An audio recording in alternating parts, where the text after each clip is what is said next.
Money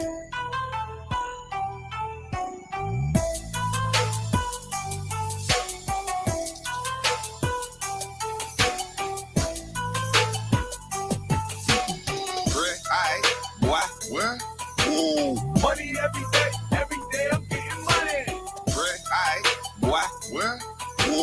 Laughing to the bank, but there ain't nothing funny.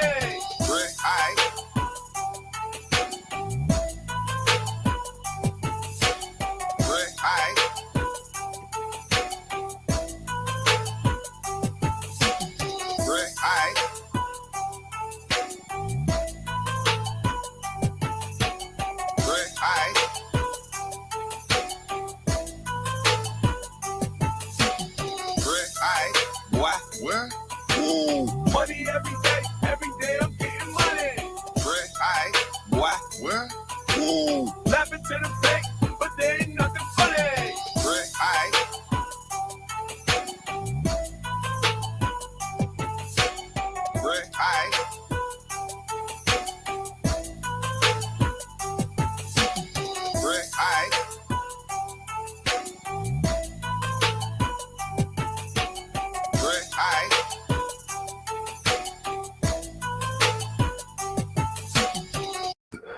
Welcome back to another episode of MZ Talks Boxing. I'm your host, MZ. We're going to talk about last weekend of boxing. O'Shaquie Foster, great fight. But I got to say, that fight had to have the round of the year in it. Also, I want to speak on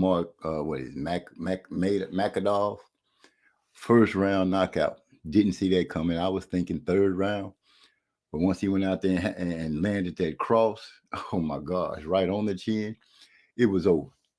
But I'm going to take my time and dive into these things and see what your opinions are about them. Also, Joseph Parker surprised me with his knockout, or should I say his stoppage.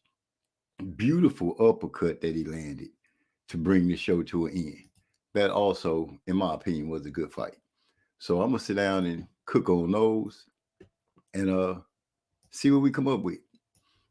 You can't forget, because I'm going to say the best. I'm going to say the best for last because it was such a history-making moment. Amanda Serrano and the young lady, let me say her name, Tori, say her name. Shoot, what is the lady's name? Ramos. Give me a second. I'm gonna get it together. Y'all give me a second. Let me get it together because that was the fight. Amanda Serrano. Oh my gosh. I don't even know where to start. Where the hell is it? Give me a second. Give me a second, people. Give me a second. Yeah, it was Ramos. So to start off, Joseph Parker surprised me one because he didn't even look like the Joseph Parker that I'm used to seeing. He was sitting down on his punches. He was boxing. He was moving. And he landed a straight right in the fight. And instantly, right at that moment, I was watching the fight with my brother. He was like, man, he finna knock this dude out. Which I was thinking Joseph was going to end up fighting and it was going to go deeper into the fight. Nowhere at all did I see that uppercut from Alabama coming to stop that man. But he got the stoppage. I didn't know that they announced him with all those names. I was almost confused. He got so many names, I didn't know it was Joseph Parker. Like, God dang, how many names this man got? But he went out there and handled his business, made it a decent fight. I can say that all the fights that I saw this weekend or the weekend past was decent fights, were real decent fights. I was pleased by watching them and everything. I heard some people having they naysays about them, but as far as I'm concerned, it went over well. It was decent fights for me. I enjoyed what I got to see. I sat back and enjoyed the day as any boxing fan should have. But I want to go right on. Salute Eric O in the house. More names than that Apollo Creed. You're right. That dude got a lot of names. But jokes all aside, he went out there and handled his business. Joseph Parker went out there and looked decent. Now, I have learned that I'm not going to call anybody else a cab driver because professionals are professionals and you got to be up and ready for every fight that you face, every combatant that you're going to get in the ring with. And like I said, Joseph Parker went out there and did his thing. Jesse Aguilar in the house. Salute, my brother. What's going on to you? Glad you can stop through. Always. The door is always open. But Joseph Parker, I keep saying Joseph Parker, he was a surprise fight to me. But O'Shaquie Foster, that fight, man, yeah, Shaquie Foster is a star. Off that performance, bro. Yeah, he went out there because that was a tough opponent he was fighting. From the beginning of the fight to the end, I saw O'Shaquie show me some good defense, some hand speed, some determination because old boy was steadily putting pressure on him the whole fight. And O'Shaquie showed that he can box, he can defend himself. I know some people saw him languish on the ropes a little bit and thought he was taking a lot of punishment. But from what I saw out of it, I saw some good defensive standings on that rope. And him, you can almost see him looking for that uppercut that he was shooting off that rope and catching that man with. I picked him to win by decision. I did not see the stoppage coming. But what was it, round 9? When they just exploded, where he caught old boy and dazed him and just went to work. But in old boy's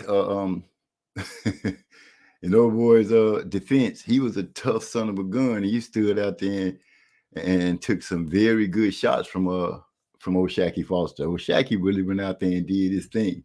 He did it for the culture. Did he say he did it for the culture? I hope not. He'll be the one anomaly that can say that and came out looking real good about it. He handled his business, man. I can't see how people won't be gravitating to him because he does have that star quality, like you said, Eric. He got that star quality to go out there and handle his business and do what he needed to do. I was quite impressed the way I said he did it for the coach. Oh, okay, you saying he did it for the culture. Okay, we needed a culture win, really, with all the stars that we done had. Or all the boxers we had claimed they was going to do it for the culture and go out there and straight lay an egg. That's just ridiculous. But he went out there and handled his business. And like I said, I don't know if there's a round of the year, but if there is, man, that round, I believe it was 9. I'm going to say it again. That round was a hell of a round. I mean, it gave you everything. A slugfest, boxing, defense, determination. They just an explosion that round for old boy to get a couple of licks in. And they were screaming that O'Shaquie was hurt. He fell up against the ropes. To me, he really wasn't hurt. He might have took a good shot that shook him, but he was still in his senses and he was still on his defense. So he was still handling his business. We got Trey in the house. What's going on, my brother? What's going on? Oh my gosh. We got, speaking of a Foster, we got old Kane Foster in the house. Coming in. Never met him before. This must be the brother or distant cousin of O'Shaquie. What's going on, Kane? What's happening, man? Hey, you talking about round 11? Oh, it was round 11, not 9. My bad. But Yeah. that was a hell of a round. For him to stand there and start dropping bombs on old boy when he caught him, and old boy, almost going down, but standing up and fighting through it. That was a hell of a round. That dude shows so much heart, man. Like that's some rare shit, right? That was a classic round. That's some shit that they're gonna be showing with that Gotti Ward shit for many years to come, right there. Yeah, I'll give it that. You know what I'm saying? O'Shaquie, like I said, he showed me in that round some defense, some boxing skills, some well-placed punches, able to stand his ground when old boy started making the push back at him. He stood up and showed out. He really showed to me that he, in my opinion, he got the goods. He's got the goods. If they keep moving him right and putting him on the right track, let every fight be a step-up fight. I think he can be something that boxing fans can be proud of in years to come. Yeah, man. For him to go in, he was the champion. He went in enemy territory to defend his belts and stopped the guy because I mean, if you look at the scorecard, they had him down. I think on one judge's scorecard, he lost round 11. So like, That was I crazy. mean, it was great. Yeah, Straight retarded crazy. But I can give Trey X talk to me prior to that fight. And we discussed O'Shaquie, and he was like, hey, don't be fooled, MZ. Keep your eyes open and everything like that. Don't let the politics sway your pick, which I didn't. And I'm glad I didn't. But like I said, I didn't pick O'Shaquie to get the knockout. I just didn't see that because I knew old boy was tough. But shit, that's what you look for out of your fighters, for them to be able to crack that egg or that tough opponent. And he was able to do that, and he got the job done. That stoppage was amazing. I think that's a good scalp on his resume yeah for boxing fans that know what they're looking at and know who it was that he was facing. I think that's a good scalp on his resume. That shows that he got toughness and grit, everything that you want out the boxer. And say ain't calling him O'Shaquie no more. Salute to everybody except Eric R. Champ Raw Street Real. Gil Cole's in the house.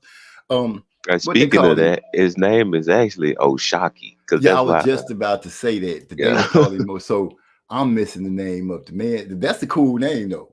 You know what I'm saying? Oh, Shocky. I mean, came out here and shocked everybody with this. Yeah. That was that and Mark. I've been ruining the man's name. Mark Macadolf. They got the one round stoppage. Shit, the boy with the twitch. He got a twitch. With the twitch. Yeah, he a Russian. I think he Russian. Mark Macadolf or something like that. He fought this the weekend. Oh, okay. He got a belt. I didn't see a whole bunch of fights this weekend. Oh, okay, you missed that one. It wasn't a long enough fight. You know what I'm saying? One round, it was over. He went out there and handled this business real quick. Went out there and made it. That's it. Macadolf. Jesse Aguilar saying, I think that's how I'm saying it right. Appreciate that, Jesse Aguilar. Those fights were good fights. O'Shaquie's fight deserved a talk, but the fight that carried the night for me was Amanda Serrano and that girl Ramos. The 3-minute rounds for 3-minute rounds for 12 rounds. They fought for 36 minutes. And the from the past hearing you say 2 minutes ain't long enough for the girls to do their thing. They be just getting warmed up, and other people that I know from the Block family made the same sentiments, but they were able to prove it. Amanda and Ramos went out there and proved that 3-minute rounds can be fought by women, and it looks good. It looked good from start to finish. Serrano surprised me. She was able to keep putting pressure on. She worked that jab. She was sitting down on her punches, going to the body. She kept Ramos on the back foot a lot. Now, I will say is that sometimes in the fight, Serrano kept walking into some punches, getting caught with some hooks that she was trying to throw at the same time, and they was kind of knocking her off balance. But for the most part, man, that lady was fighting like a machine, sitting on her punches, just steadily bringing the pressure. It was really something to see. Yeah, I agree, man. I just thought it was funny because she kept saying leading up to the fight, I get knockouts in 2 minutes. Can you imagine what I do with 3? And she didn't get the stoppage, so I just thought that was funny. But I thought Ramos was boxing real good. Actually, I was kind of more surprised by her performance because the way she kept running Serrano in the shots and so forth. But she must have you're watched right, Serrano. Katie Taylor fight. Yeah. But the way she was just spinning and hitting her with them hooks and stuff, like, man, she doing some really nice boxing, but Serrano just so relentless. You right about a gas tank, man. She on another level, bro. Like she just wasn't stopping. Exactly. I've seen her slow down in 2-minute fights, so she must have upped her conditioning for this fight because she was just not stopping. It made me feel good. That was one of the things that I said. I was like, man, she really put it down energy wise to throw as many punches as she was throwing. Yeah, that she threw. Like, I know she threw over 1,000 punches. I can't remember exactly how many it was though.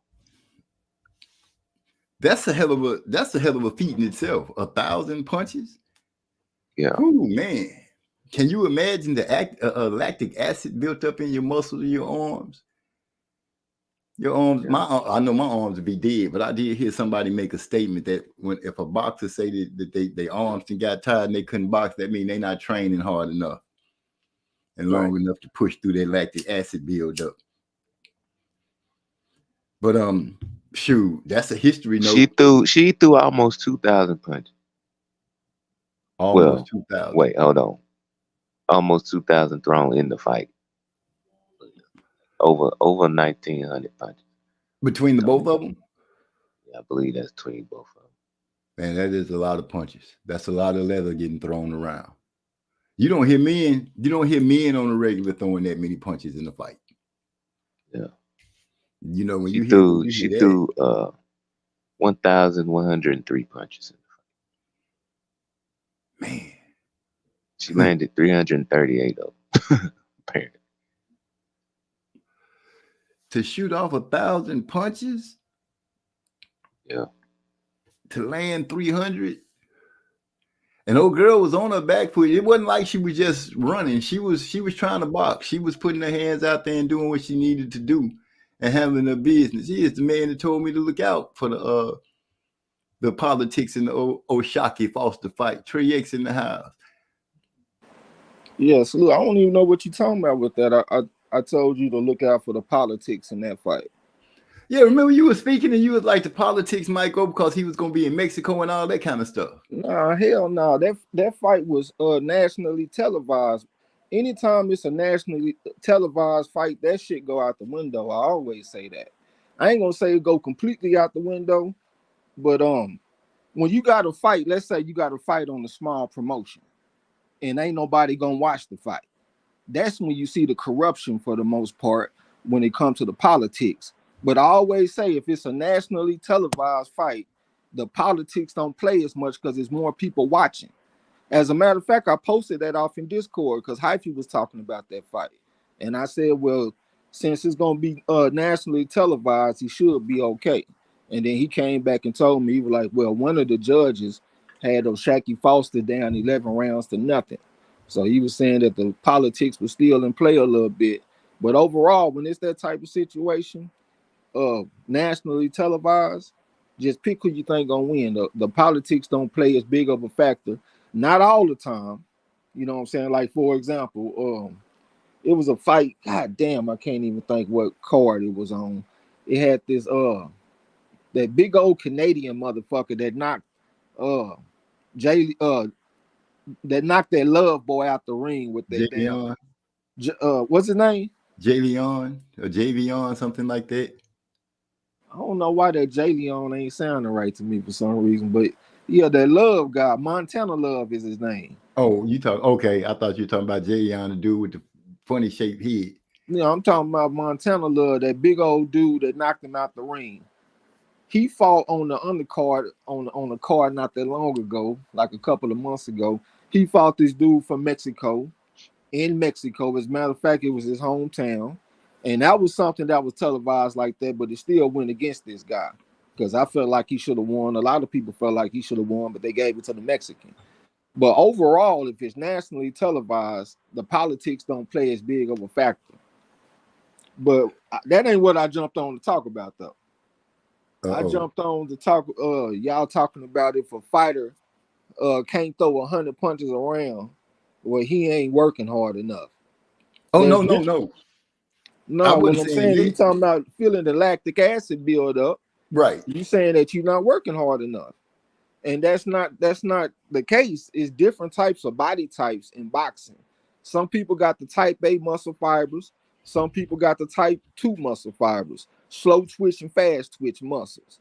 If you got a guy that's throwing 100 punches around or a female, guaranteed she got slow twitch muscle fibers. You don't find people with fast twitch muscle fibers throwing 100 punches around. I don't give a damn how hard you work. You could be Mike Tyson. You think Mike Tyson throwing 100 punches around with the type of muscles that he got? That type of frame?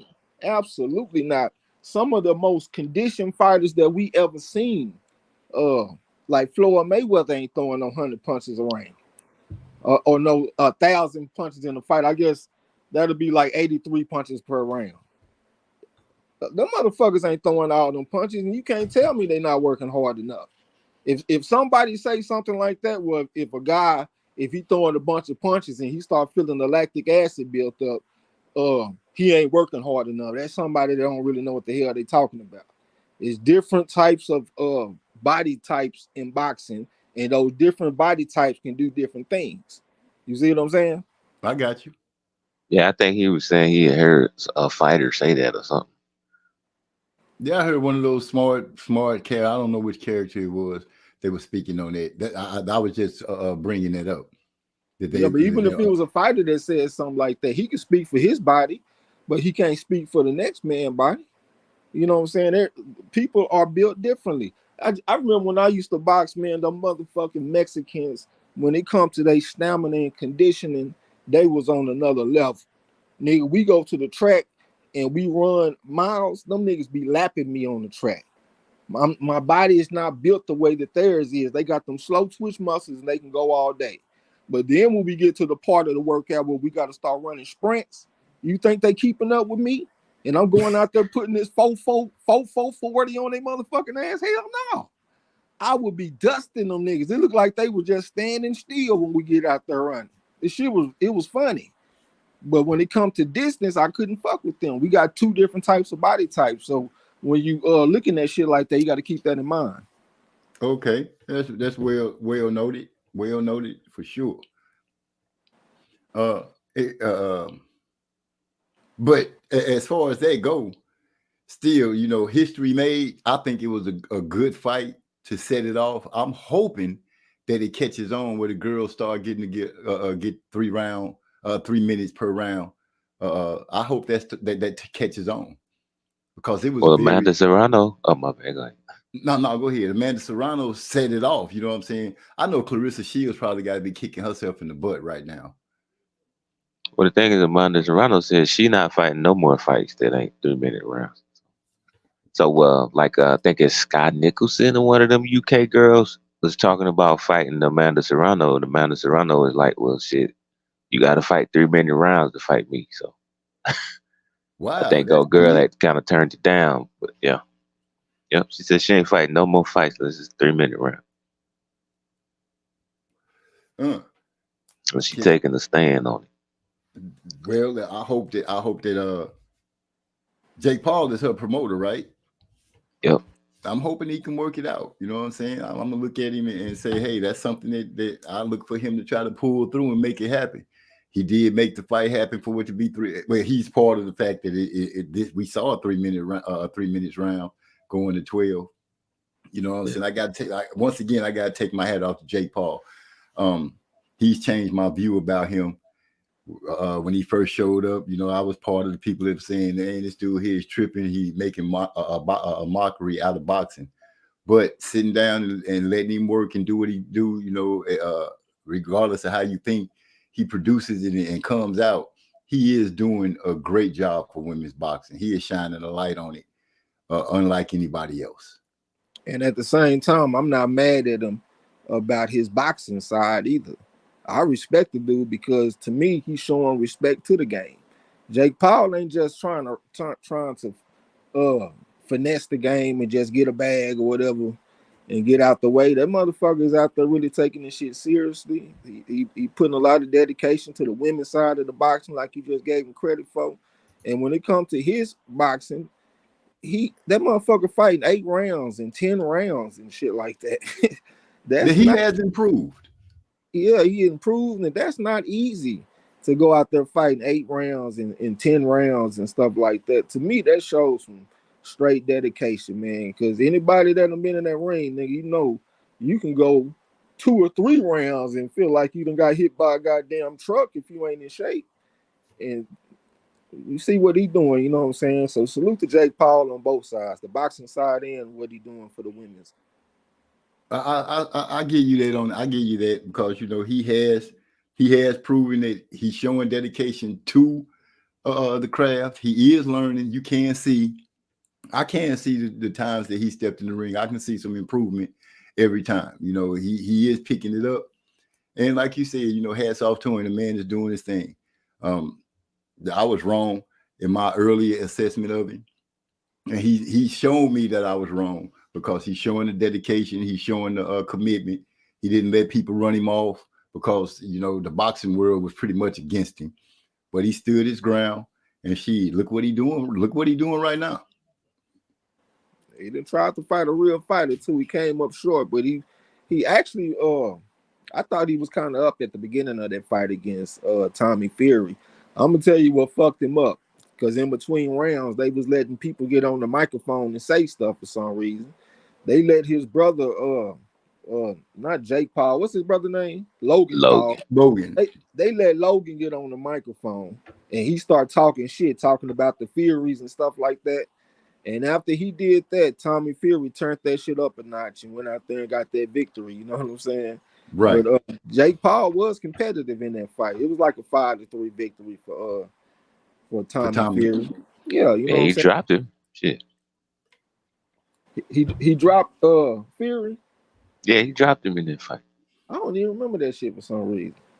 Yep. I think that was one of the high points that they were saying for him. Yeah, he dropped him. That for some reason.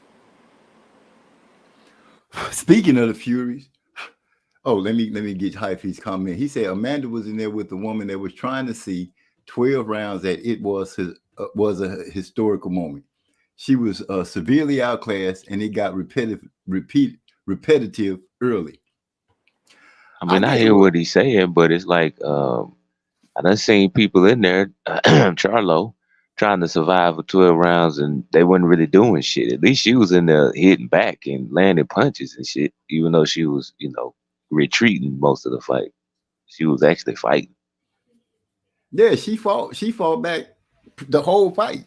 Like you said, she was on the back foot the whole fight, but she didn't stop letting her hands go. And like I said, she did walk Amanda into quite a few punches, like Katie Taylor was doing. She was catching her coming in, trying to throw that jab and follow up. But the performance that Amanda put on, I feel like she was the right fighter to have in the ring at that moment for that historical time. I really do. I give it. Like I said, I'm gonna to me, that's one of the best fights I've seen in a long time, especially for women. That was it ranks up there with, I don't know what I can say it ranks up there with on the women's side, but it's one of the top fights. You had said earlier, Claressa got to be kicking herself. What made you say that? Because she was also, remember, she was on that thing about the 3-minute rounds. She was trying to be the first female in a 3-minute round match, and Amanda was able to pull it off with Jake Paul. So yeah, that's why I'm saying she probably kicking herself right now because she missed a chance for a GWOAT moment, dare I say. Well, let's be clear. They wasn't the first one to they wasn't the first one to fight 3-minute round. They were just the first one to do it in a title fight. I think Claressa has fought 3-minute round. It just wasn't a title fight or some shit like that. But I think they were fighting 3 minutes back in the day, like with Christy Martin and all them motherfuckers was fighting 3 minutes, if I'm not mistaken. I don't know about Claressa fighting 3 minutes though. But at the same time though, even if she didn't, that ain't nothing for her to kick herself over. If you look at the long list of accomplishments that's taking place in women's boxing, I think that probably ranks pretty goddamn low. I mean, what you gonna take? You winning all these undisputed championships and you going over here getting these world-class scalps, and then somebody else go 3-minute rounds with some woman. I mean, so what? You know what I'm saying? Yeah. Claressa hasn't, but she's been an advocate for it. I'm looking at, the fact that, Claressa's pride, the way she carries herself, how she wants to be the one to always, she wants to be the one to break a ceiling when it comes to women's boxing. So yeah, but she ain't petty like that. She is the #1 ambassador of women's boxing. She's always bigging up all the other women. She does not come across like she has to be the one to do everything. Like if the attention is not on her, now she feeling salty. That's the way they come across. Like, no, she's not like that. She's the type of person that's gonna congratulate everybody for that kind of stuff. I don't want a lot of people describe her like that though, as a person who just gotta have all the attention. But Yeah, but I from what I see though, when I see her talk about other people, the type of tweets they be showing when she do interviews, when she always like giving her critique and stuff of other women's fighters, she is the biggest ambassador that I see. I don't see other opponents talking so positively and glowingly about their opposition like she do, for real. Yeah. I can't take that from her at all. I was just looking at it as an athletic point of view. As me as an athlete, I was like, shit, I want to touch that first. Not hating on nobody else, just wanting to be the first one to be able to accomplish something. And say, I guess, that my way of thinking is why I put that out there. Not to badmouth or anything like that. Just saying, hey, I know I would be kicking myself saying, damn, I missed a good opportunity, but good for Amanda Serrano. No doubt on that. That sounds like a hater mentality though. Really? Like, yeah, if you can't be happy for somebody else doing something, like you have to always be the person to do something. Then if somebody else do something, you kicking yourself. And that sounds like a hater. You can't do everything, man. It's okay to congratulate other people and be happy for other people's accomplishments without feeling demoralized in yourself. I think that's what a hater does. But I would never hate on nobody. I give ups to those that if you do it and I don't, I give you ups. But at the same time, I'm like, damn, I should have worked harder. But being who she is, if that was really important to her, don't you think she could have been and done that by now? It's a possibility. Yeah, I think she could have fought some like non-championship level fighter or something and got somebody to put something together where she could fight a 3-minute round fight if that was really important to her. You know what I'm saying? I think Right. she more worried about the real growth accomplishments, the scalps that she getting, going over there beating Savannah Marshall. Like, which one would you take if you was in her shoes? Would you rather go over there and beat Savannah Marshall in her backyard, or would you rather go be the first woman to fight 3-minute rounds here recently? Put it like that, the Savannah Marshall scalp is a better trophy. All day long. So if you getting the A-level trophy, you can be okay seeing somebody else get a B-level trophy. Okay.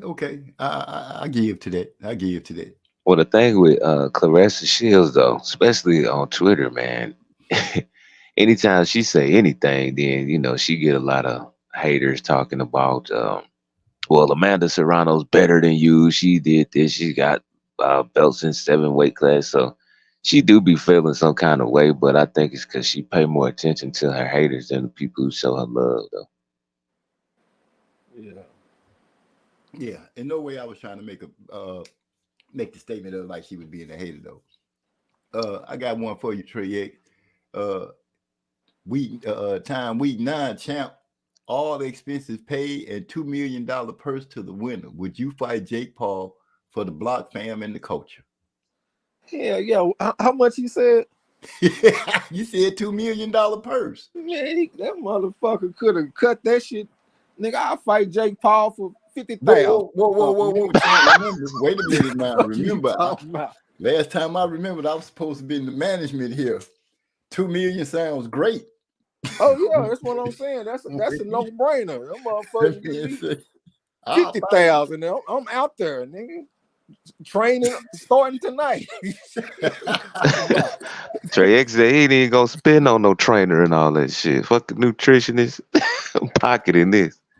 I'm just see if we going off percentages. I mean, if the trainer he going off a percentage, so if he gonna get 10% or whatever, that's his percentage.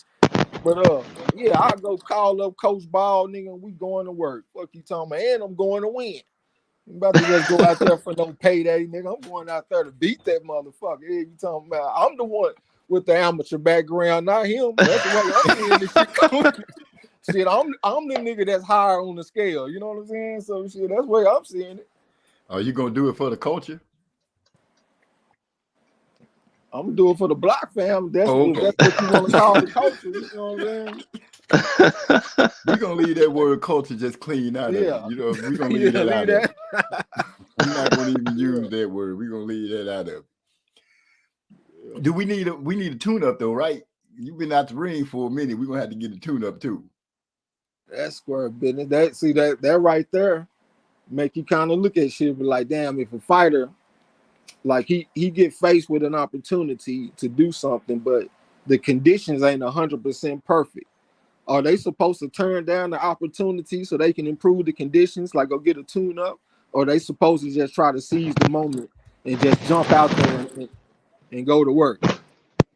Look like you're gonna have to seize the opportunity because I'm pretty sure Jake Paul ain't gonna give you no time to go get warmed up. None of that shit. He's gonna be like, come on, straight off the couch. That's what I'm saying. Yeah, It's a lot. I don't know who that is making all that noise. I think the Kane earphones might be connected, might have a little static or something. Oh, okay. Yeah. But yeah, Yeah, I he know he gonna ain't gonna give me no tune up. I'm gonna have to just go on out there and get and handle my business. You know what I'm saying? Yeah. All I need to do, all I want to do is be able to promote the fight and manage. Yeah. That's all I need to do. I'll be out there talking big noise, big shit from the boy out of Texas. Y'all got Trey X fucked up. Y'all think you finna let Jake Paul beat? Nah, hell no. This a block fam thing here. I'll be talking so much noise. Today it'll be like, man, they need to just get rid of that dude. Talk too crazy all the time. Nigga fuck around and go out there and get Nate Robinson fucking around with Jake Paul You ain't gonna coming look off that bad. You long ass after all this layoff. shit you done talk about your amateur back, you can't go out there and look that bad, bro. I'm just saying shit. It has been a long layoff. I haven't been in the ring since I've been on YouTube, and that's just training. Shit, I ain't had a fight since I was 18. Like shit. actual competitive fight. Oh, you would be a perfect candidate. You know what I'm saying? You the right age over the backside of 30. 2-3 Damn year near layoff. 40. Damn near 40. Nigga fucking around and get Nate Robinson out there. But I'll go out there and try to win that bitch though all day long. Yeah, because he said the 2 million go to the winner. You gotta win, bro. Oh, you say the 2 million go to the winner? Yeah, so you know, nigga, I'm gonna get some boxing equipment. I'm coming to spar with you. We need to get it. I'm calling all the block family. Everybody get some gloves. We got to go help Trey get ready. Yeah, we gonna have to find a way to win that motherfucker. I'm already figured I go find something to put in this water. Yeah. Say, I swear to God, I immediately started thinking, well, maybe we're gonna have to put something in my gloves or something, man. We might have to get an edge in this motherfucker. Because we gotta win this fight. I know a seamstress that we can cut your glove open, take some of the padding out and sew them back up where they look just right. Yeah. We pulling out all the stops, egg weights, something in the drink, spies. We going everything we done heard in boxing, we using it all. Square up business. We got to get that dub. Well, holla at Jai Open Tire team, see what he do to prevent looking like he been on a layoff. Yeah, but his layoff wasn't that long though in comparison. Yeah, we talking a whole career. Yeah, we talking about a 20 year layoff. 21 years. Hell, I just turned 39. Damn. Yeah, man. We're gonna have to, Eric, we're gonna have to rethink this. You know what I'm saying? But see in the contract, we're gonna sign it. We're gonna sign it. We're not gonna turn it down. 2 million. We're gonna put some quarters inside the glove. That way you just slide your hand in and have the quarters in your palm. Go out. We're gonna let you spar Joseph Brown to get used to a taller opponent. Yeah. Well, how tall is Jake Paul? He's like 6'1", 6'2", something like that. Yeah, I actually like fighting taller people better anyway. Like I always perform better against taller people. The way that I'm able to get on the inside and like I stay low. So I had the tendency to get up under punches. And when I come up, I'm coming up mean. I'm talking about I'm coming up 3-2 and I'm going again. I used to call. I tell them motherfuckers I'm gone like a ghost, nigga. Cause when I come with them 2 shot, boom, boom, I'm gone again. I'm up under you again. Now I'm going to the body. I'm coming. You know, I just like fighting taller people, man. It's a bigger target. I got more area to hit on. You know what I'm saying? Like, I like fighting taller people, man. The first fight I ever lost in my life was against somebody that was shorter than me. As a matter of fact, I can't think of too many times that I done just had a lot of trouble with somebody that was tall. That's the style for me all day long. Only thing I keep running through my mind right now, you get in, I get that hard 1-2, but it seemed like I just don't want you to catch that straight that he be throwing. But that's all he got. That's the thing, though. He only a one-handed fighter. I ain't really got to worry about him coming back with the hook. All I got to do is worry about that right hand. So we know they're going in. That's right. He's not a two-fisted puncher. You know what We I'm got saying? that jab. Now he be dropping people with the jab. Yeah, it's okay though. See, I had a coach that taught me how to fight small. You know what I'm saying? Like I can jab with you, even if you're taller. You got a pretty good jab because I know how to throw them slip jabs. Get my head off the line and step in with the jab. A lot of times, the other guy gonna miss his jab and I'm gonna land my jab. And I got a hard ass jab. That's my best punch. By far, that is my best punch. Like I will break something on your ass with just the jab. And when you throw that slip jab, if you step with it, you actually get more of your body weight behind the punch. That's the secret to it. You know what I'm saying? So I guarantee he ain't gonna want to be in front of my jab either. Okay. Trey Holmes with the jab, okay. Nah, not really like a Larry Holmes type of jab. Nah, that's like a taller man's type of jab. My jab was more like a Mike Tyson type of jab. So I'm a shorter guy. I'm 5'9". Even though for my weight class I ain't just incredibly short, but like a lot of the when I be training, I didn't really train with people in my weight class a lot of the time. You know what I'm saying? So like a lot of the people I be sparring with and stuff like that, them motherfuckers would be heavyweights and light heavyweights and shit. Like no bullshit. You know what I'm saying? So I really wouldn't feel like a fish out of water. Like no bullshit. Okay, sound like you selling the fight. Yeah. Now let me do Selling my the part. fight, nigga. I'm over here analyzing the fight like I would analyze any other fighters. I know I can understand my strengths and my weaknesses. His strength over me would be the stamina because he's been doing this shit a lot more recently. You know what I'm saying? Like I was thinking like we cut this shit down to like a 6-round fight. Shit, nigga, I got action for real. Now we talking about 10 rounds. He definitely got the advantage. Got action. Yeah, he definitely got action because I ain't never even been in the ring for 10 straight rounds. I ain't never done that shit before. The most amount of rounds I done been in the ring with somebody is 6 rounds, like 6 straight rounds. You know what I'm saying? But that would be uncharted territory for me going 10 rounds. So he'll have the advantage. All right. As the promoter and Trey's manager, let me just answer the question that let me speak on what the Kane brought in about his jab and his straight. Man, you got Trey X. Trey X is like he a bona fide 5 on the pedigree scale. First of all, ain't no hey, bona fide. let me promote. No, we ain't gonna.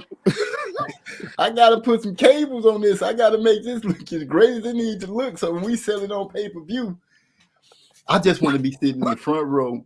Let the camera come through. So they go MZ. Yeah, I'm promoting this. I'm promoting this. My boy finna go out there and beat the snot out this boy. We ain't gonna lie to the people. We gonna be like Devin Haney hype man. Yeah. That's what it is. Joseph Brown in the house. All rise for the honorable Judge Joe Brown. Salute, bro. That man say, do it for the blog fam. Yeah. Trey X say, fuck the culture. It's all block fam around here. We say culture, we might as well go and start packing up the tents. Well, business. Man, his headphones got tangled up in the. Did he say your headphones got corduroy trench coat? God damn, that's what the noise was. That boy Eric R shooting slugs. Don't get Nate Robinson. We don't need Zone 6 resurfacing with the Gil Cole means. That boy said Trey's got that Bruce Sheldon jab. Best in the business. No, we ain't got nothing in common. I know motherfucking Bruce Sheldon. That's the one that got knocked out by Tyson on the night that Tupac got killed, right? That the punch that Tyson threw at him didn't even land. That's the one that was shaking his head and shit like he got hit real hard by Tyson, but the punch didn't even land. Went over his head. Yeah, man, hell no. We ain't got nothing in common. I'm gonna fight back. Yeah, that's right. We're gonna fight back. Ain't nobody going out there and lay down way their hair. You can't win no $2 million like that. Didn't you just hear me say we going out there and knock J. Paul out? That's one thing I can tell y'all that I can guarantee. I'm gonna fight back. And I'm gonna fight to win. I'm not the type of person just go over there and kiss no rings. Like we was talking last time, we were like, can you admit that somebody better than you and all that kind of stuff? And I said that I could. But at the same time, just because somebody is way above me, that don't mean that I'm scared to get in the ring with them. I done been in the ring with national champions and shit. You know what I'm saying?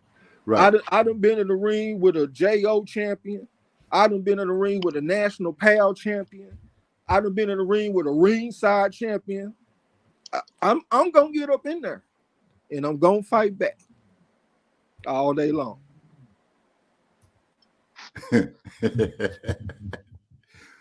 I could just see it now. They do the what's that? The like Showtime do.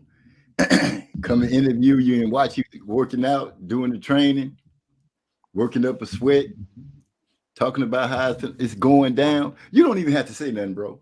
Honestly, you can. I can talk for you. I get D-Lo to come help spell some words out for you. DeCane gonna say some scientific shit to get up under Jake Paul's skin. We just gonna mollywop him all over. We ain't gonna let nothing slide. As Joe Brown say, we gonna give him the brotherly shove. Yeah.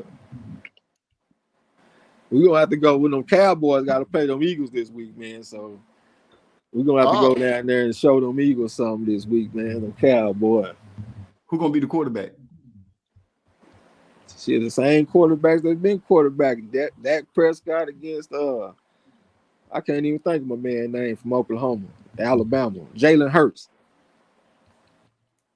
Hurts against Prescott. They the favorite. They the rightful favorite. They should be the favorite. Well, you know, I'm gonna still ride with my team, the best in the NFL. That's all I can say. Them Chicago Bears, man. Hey, the Bears are an iconic team. Don't do them like that. I understand that shit, man, but them folks is struggling. Well, in what's the defense of Chicago? They have struggled 99 years with the Cubs, but then faith prevailed, and you know you seen what happened with the Cubs. Hey, we locked in with Gil Coles this week, though. We taking them Tampa Bay Bucks in 3 points this week. I can't even think of who the fuck they playing, but I know that we bet on them though. Yeah, I was getting ready to pull it up. If you had this, what? Yeah, the build-up would be far to that fight, Eric. We just trying to get the contract sent to Trey X. I'm gonna start. Only thing that'll hurt me as far as the build-up is that I'm not a good trash talker. Like I'm not a good shit talker. Like you don't have to be. Yeah, I'm not. I might even sound nervous when I talk. I ain't nervous. I'm just ready. Like my engine get revved up, and I'm just ready for the action. I ain't really for all the spit boxing and bumping and all that kind of shit. I don't think all that's necessary. You know what I'm saying? As far as like Terrence Crawford. Oh, a silent assassin. Only say something when somebody get mad. You a bitch. Who you Team Block to? Fam, we get active. Oh yeah, we I'm about to get active. Texas Walker finna come up out of Tree X. Finna walk him down, walking this motherfucker. Y'all got this man messed up. Hey, Gloves of fire. when that motherfucker was talking to Terrence, I was sitting up there thinking, like, man, shut your ass up. Why the fuck you gotta get this nigga all riled up and shit, man? You know what I'm saying? Allow us to sneak up on the nigga, man. Why you gotta get him all fired up for the fight and shit? Y'all about to, you know what I'm saying? Right. When he had it on that podium and said, I'm about to get active, I was like, damn, this is gonna be a good fight. It wasn't. It was a good fight. It was a good fight. Like, it was a very energetic type of fight. I don't think just because it's an ass whooping that don't make it not a good fight. Were you not entertained? Oh, I was entertained the wrong damn way. I was like, damn, that was a good punch, but for the wrong person. Oh, he looking good. That should be my guy. And then, you know, everything was wrong. It was right, but wrong about that fight. Just wrong. That was one of my favorite ones, man. One of my favorite fight calls that we ever done. And one of the other ones was Deontay Wilder and Tyson Fury too. I mean, I just love when them emotions are high like that, man. And then everybody glued to their TV right now. Like, ain't nobody trying to get up and go get no beer out the fridge to go fix no snack, none of that shit. Everybody collectively glued to their television sets at the same time, because the shit that's going on right now is major. You know what I'm saying? Right. Yeah, Exactly. I love that. Fights like that do get your juices flowing and have you sit at that screen or whatever you're watching. You don't want to look away because you don't want to miss something because the fight is going that good. Energy levels are high.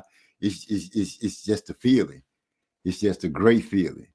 He said you got to have Marlo ring on the ring side screaming, "Get up, you son of a bitch!" I can't imagine him having to say that to Trey X. I can't imagine. I have never been off my feet in a boxing ring, but at the same time, I ain't never had no professional fight without no headgear and all that kind of shit. But I have some confidence in my chin for sure. My coach used to hate when I say that shit. I was like, "Oh, coach, you know I got a good chin, nigga. That ain't nothing that you want to prove to nobody. You know what I'm saying? If you got a good chin, you need to be the last person to know it. I mean, the only person to know it is what I'm trying to say. Yeah, everybody don't need to know you got a good chin, huh? You want to keep that a secret? Yeah, because that means that you ain't having to prove it by getting hit. You know what I'm saying? You don't want to go out there taking no punishment like that. Like those cats that go out there and put their hands up and let a dude tee off on them a couple of times, like they that tough. Or even somebody that'll take two to give one. I mean, it sounds good, but that math gonna catch up on your ass sooner or later. Like, look at somebody like Jarrett Hurd.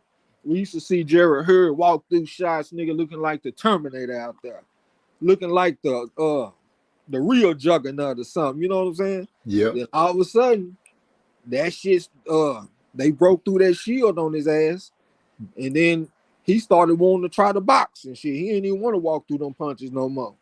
You know what I'm saying? Yeah, that math to catch up on you, man. You don't want to prove your chin. Huh. He said that's where that uppercut we ain't see came from. Derek's wild ass. The uppercut that Terrence caught him with. Which Derek? The dude, that's the dude's name that was talking noise to Crawford when he said, "You a bitch." No, you a bitch.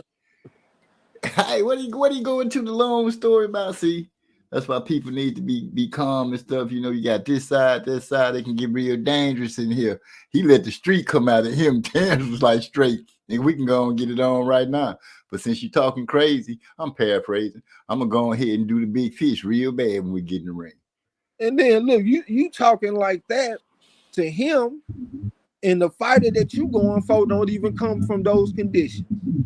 Earl Spence don't know nothing about growing up in no motherfucking hood and doing all this gangster shit. That nigga come from DeSoto and shit, man. He didn't come from the suburb. 2-parent household. I hear some feedback in the background. Oh, that ain't me. Oh, there you go. Yeah, motherfucker. come from a good background. You don't even come from that street shit. And you over here interjecting this into the fight. And you going at the person that really come from that like that. Cause that's where Terence Crawford come from, nigga. That's a ghetto child. You know what I'm saying? Right. It's stupid, man. He didn't know no better, you know. He didn't know no better. But damn, he didn't have to make that boy upset like that. About to get active. He fucked my head up when he hit that podium and said that. I'm about to get active. I was like, oh, here we go. It's gonna be good around here. But he was just talking about peace. But see, that's how I go. A warrior gonna sit there and tell you about peace until you cross that line. Now I got to show you with these actions. Yeah, that's what Hey, I'm shout saying. out to that's what Fred Hampton used to say. Peace if you're willing to fight for You got to be willing. That boy Eric Garcia said, it. Ain't man, no peace if you ain't got no military to protect that shit. Exactly. Not to go deep into it, but I've noticed that's always been the thing that fell apart for black people when they start getting their own. They forget to get people to protect them. Yeah. But Eric Garcia said, man, my whole family blew my phone up after the Spence Crawford fight. Talking about that was the fight you was talking about that was gonna be like Leonard versus Hearns. I was like, yeah, that was it. That picture did not paint out like no Leonard versus Holmes. I don't know what that picture came out like, but I know Earl Spence, you know, he said he was a Tim Duncan, but he turned into Sean Bradley that night. He wasn't blocking no anything. Every shot was getting in. Like, damn, Earl, where's that, man? You let Crawford push you, baby. It's okay. It wasn't no. I'm glad nothing came out of my pocket on that fight. I did listen to my boy say, "Hey, this ain't a fight that we should bet on. Don't do that." Cause I be trying to jump out there, Trey X to reel me back in. No, G, that ain't what you want to do, man. I don't know what you're thinking, but that shit you thinking right now is not what you're supposed to be thinking. Leave that alone. Yeah, we don't bet against people with deep amateur backgrounds. That shit don't work out. No, it hasn't lately. It hasn't ever. Just like layoffs and doing it for the culture. I got a list that I'm putting together. Everything that falls apart on fights, I'm making sure I make a note about it. You ain't got to tell me no more about layoffs. You say, nah, DJ was getting Bomac and them riled up. Is Bomac home now? Back training?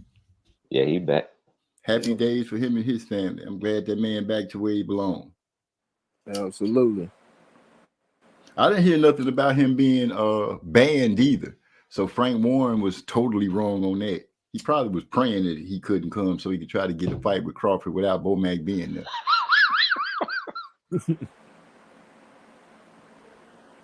I look at their team. I look at their team and the people that's around Crawford, and I can't help but notice the camaraderie they got and how close they are. Growing up, looking at them growing up, comparing it to Floyd and his coming up, you can see that cream of the crop where it's rising at, where it rose up at. Coming up out, those seem to be most of the best fighters, the ones that come up out that doing hood shit and being bad. Those seem to be the ones that bubble to the top. Yeah, they got that urgency, man. That necessity. Like, they got to make it. So they give them that extra motivation. That's why a lot of the time, that's what you see. Like, when it comes to the best fighters, the motherfuckers don't come from the middle class, upper class, and all that kind of shit. Motherfuckers come from poverty. You know what I'm saying? Yeah. Fighting to get away from something. That extra motivation. And for those when you talk about them badass kids, I mean, them people who run around doing like little bad shit, trying to hurt people. That's what fighting is about. Trying to hurt a motherfucker. Got the right mentality already. Yeah, now if you could just aim them in the right direction and keep them focused, you can come up with a lot of champs, I'm sure. A lot. So I got a question, Romula. Hey man, before we move on to that, bro, did you see the Ngannou Fury fight? I was gonna speak on that, but I didn't know if it was a good segment. Uh, He did way better than I think anybody gave him props for. I think he beat Fury. You know what I'm saying? Fury didn't do enough to me to win. Yeah, he landed a couple of good hard shots. I seen him try to sit down on some 1-2s, but Ngannou ate that up. And then when Fury tried to get dirty with the elbow and trying to grab, Ngannou showed that he was a lot stronger than what Fury thought. Hearing Terrence Crawford speak on it, it was somebody else that spoke on it. Those wrestlers, a wrestler that's shit, you can't, if you don't know what you're doing, you can't deal with them. And I think Fury found out real quick trying to bully Ngannou was not happening. And he ended up, I think he got beat up. I really do. That's my opinion. That's what his face said. That's what I was gonna say. To me, it looked like, to me, he won the boxing match, but he lost the fight. Like, I always look at a boxing bout or whatever as two parts. You got the fight and you got the boxing match. The boxing match is the points, who's scoring the most points, but the fight is who doing the most damage. And I feel like Tyson Fury was going out there using his jab and stuff. I thought he was winning rounds, but the damage was being done by Ngannou. You know what I'm saying? But when you score a fight, you don't score a fight like that, though. Like, you score a fight as far as who's scoring the most points and all that kind of stuff. You know what I'm saying? So that's why I thought Fury won the boxing match, but Ngannou definitely won the fight, and he won the night. Yeah, Tyson Fury, man, to me, he just looked bad in, comparison to how you expect him to look. Sugar Hill kept telling him to shorten up his punches. On the inside, he wouldn't do it. It's like he just didn't know. He was like lost out there fighting Ngannou, which was just weird for, to be fighting a man in his debut. You think he was trying to get a knockout? Who? Fury. I don't know what the fuck he was trying to do, to be honest with you. Could have been that, working too hard trying to get the knockout and just straight overdoing doing yourself in the fight. I know I had a basketball game that I was so intent on catching the dunk off the rim against a certain team that I was just fucking off rebounds. I think they just completely underestimated the guy. They didn't think he had nothing. Right. Because, like, if you look at him in the UFC and you see him throwing punches, that shit look raggedy than a motherfucker. You know what I'm saying? See, but for me, I actually expected him to give Fury a little trouble. I promise to God, right-handed on the bobble. I promise. I thought he was gonna give him some trouble because of how raggedy it looked. He looked at Tyson Fury and them, they thought he was raggedy, and that favored them. I thought the shit was raggedy, but unorthodox and could go against you. It's kind of like, have you ever tried to slap box your girlfriend or something? And they get to throwing them punches and they come from everywhere and she'll fuck around and catch you with a few. That's what that shit look like. Huh? I said, yeah, that has happened to me. I can actually say that. Holly got me with a couple of good shots. We sitting there playing and she let go. And I was like, wait a minute, what the fuck just happened? I wasn't ready for that. Yeah, because the shit just comes so raggedy. It's not what you used to seeing. You know what I'm saying? So I thought that it was a chance that he could land a lucky blow on Fury. See, but the guy, he absorbed so much knowledge in a short amount of time that he didn't even look like a debut fighter to me. He looked like somebody that had been in the ring a little bit. Even the shot that he dropped Fury with, he came over the top of the right hand with a hook. It's similar to when Anthony Joshua, when he fought against Andy Ruiz and he got dropped by the left hook by Ruiz. Same thing with Anthony Joshua when he fought against Dillian White.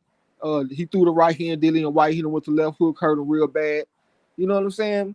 And he coming out there doing that kind of shit. Hit him with the hook and dropped that motherfucker. I mean, it was really amazing, like, how you can come from what I saw on tape in the UFC to what I saw in the ring against Fury in that short amount of time like that. Well, Right. see, here I'm glad you said that because, like, I expected Ngannou wouldn't look like he did in the UFC for two reasons. Number one, he said he wanted to be a boxer before he was a UFC fighter. But number two, the most important thing is he was working with Mike Tyson, and like, I know people look at Mike Tyson like he, just some comic relief or something. But I think Mike Tyson is one of the most intelligent people in media. Like, especially when it comes to boxing. Like, I believe if you have Mike Tyson train you, he'll have just about anybody looking pretty decent in a short amount of time. So I figured Mike Tyson was gonna have him looking right. See, but this the thing though. It's one thing to have them looking right in the gym, but when you actually get into the heat of battle and you don't revert back to what you naturally would do, and you actually keep to form, that's what impressed me. Like anybody can go out there and look good, like maybe for a round or two, and then all of a sudden they start reverting back to what they would normally do. You know what I'm saying? But this dude here was able to stay with his technique for the most part throughout the duration of the fight. You know Yeah. what I'm saying? Yeah. I just thought that wild swinging shit was gonna come into play at some point, but for the most part, he kept that shit in check and he fought a pretty controlled type of fight as far as his technique go. Yeah. I agree. And going on what you were saying about him being like a sponge and soaking up whatever knowledge and game plan and whatever Mike taught him,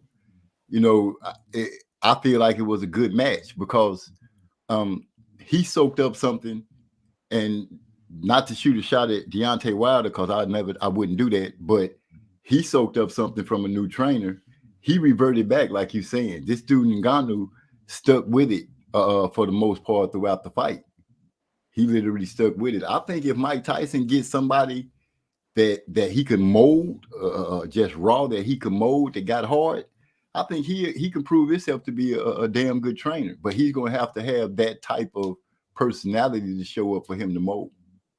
It looked like Dewey Cooper was doing most of the training though. Like I saw Mike working with him. It seemed like Dewey Cooper was the one I saw holding mitts with the little body suit shit. I think he was in the corner in the fight. Mike Tyson was in the audience, right? Yeah, I saw him in the audience. Yeah, Maybe it's just maybe he. I get not if Dewey was doing all that. Give him the greatest. Give him all the respect he deserved. Which is a surprise. I didn't even know he was a trainer. Yeah, because Tyson, I think he was just put on there just to have that big name on there and to drum up some attention for it. I think he helped a little bit, but it ain't like we saw Ngannou out there fighting in a custom model type of style to where he was bobbing and weaving like Tyson, getting on the inside, fighting like that. You know what I'm saying? It wasn't that type of style that he was fighting. And the type of opponent that he had, that's the type of technique that would have did him some good. I mean, you going up against a tall man like Tyson Fury, that's when you want to use the custom model peekaboo type of style. So I think if Tyson was really putting the shit that he knew into play, I think we would have saw a little bit more of that. A little more bobbing and weaving and stuff like that. You know what I'm saying? And Ngannou, he would fight more like a mid-range type of fight. Not really like that custom model type of style. I mean, but at the same time, you gotta, give him what he can absorb in the amount of time they had. Yeah, I understand that, but just the basis of the technique, I didn't really see him using that because like it's, you don't have to give him like everything, but just some little parts of it. Like when I saw him fight, custom model didn't come to my mind at all. Like nothing that he was doing. I would think that we would at least see him out there a little bit more head movement and trying to fire the jab off the head movement and stuff like that if he was really working on that type of style. You know what I'm saying? But it seemed like to me, it was just like they were just taking his strengths and just trying to accentuate them and try to make him the best version of himself. That's what made me think it was mainly Dewey Cooper, because Dewey Cooper is a trainer. He worked with fighters on a consistent basis, MMA and boxing. You know what I'm saying? So I think it was more so Dewey Cooper. Okay. Yeah. I'm gonna jump in the chat real quick. Eric R said you gotta have a you gotta have an evil black mama like Precious mama if you want to be a beast like Bud. Damn, that lady was just plain evil. He said Francis ate heart-shaped herbs from Wakanda when he got in the ring with Fury. Nick Walters in the house. What's going on, my brother? Salutations, he say. Salute. Eric R says oh, he laughing at the fact about when you ask about slap boxing with your girl. He said that's how my youngest daughter be. She got Rolly's technique and Roy Jones quick twitch. Yeah, I'm telling you, when Holly fired off, it was something else. Oh, look who in the house. ABO9. Big sis, what's going on? She say, hey, MZ panelists, chat, mods, blessings.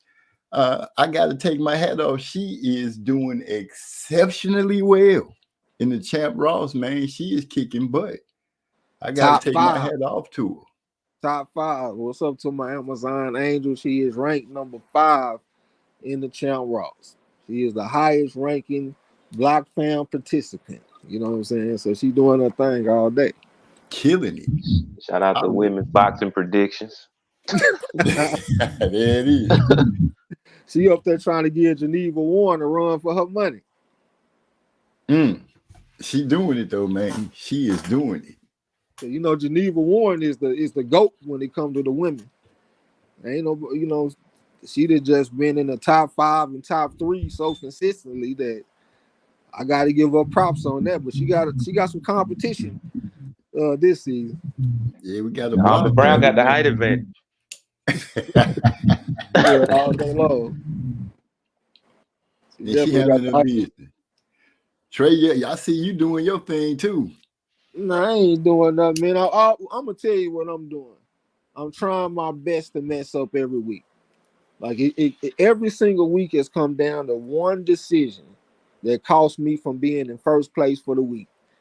Like if I would just make that decision the right one, half the time I would be ranked like number 3 or some shit. You know what I'm saying? So I just been going out there messing up really, man. So hopefully I can make it all come together like Mayweather and come down the stretch real strong. Yeah, I feel you.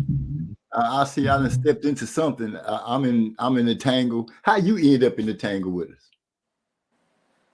What's your rank, OG? 30? 30, man. Come 30. on. 30. Wait, that's like 15 and 15. 2082. What's that on the scale, man? Oh, no. It's too late for the scale. No, it ain't I learned a spot on the scale already. I ain't never heard nothing about subtracting. Once you get on the scale, I am never going back to 0.5. No, that's not what I'm saying. I'm just saying the level that you're performing on now. See, that's why right now I'm not even on the scale right now. I am not. I'm underperforming. Now you on the scale. I gotta go take a look. What you on the scale? But that's why I've been mad at myself. Like I called myself a 5, but I ain't been performing like a 5. I've been performing like a tier 2 type motherfucker. Like I say, tier 1 is like Nick Harmer, Jesse Aguilar, Remy, Geneva Warren,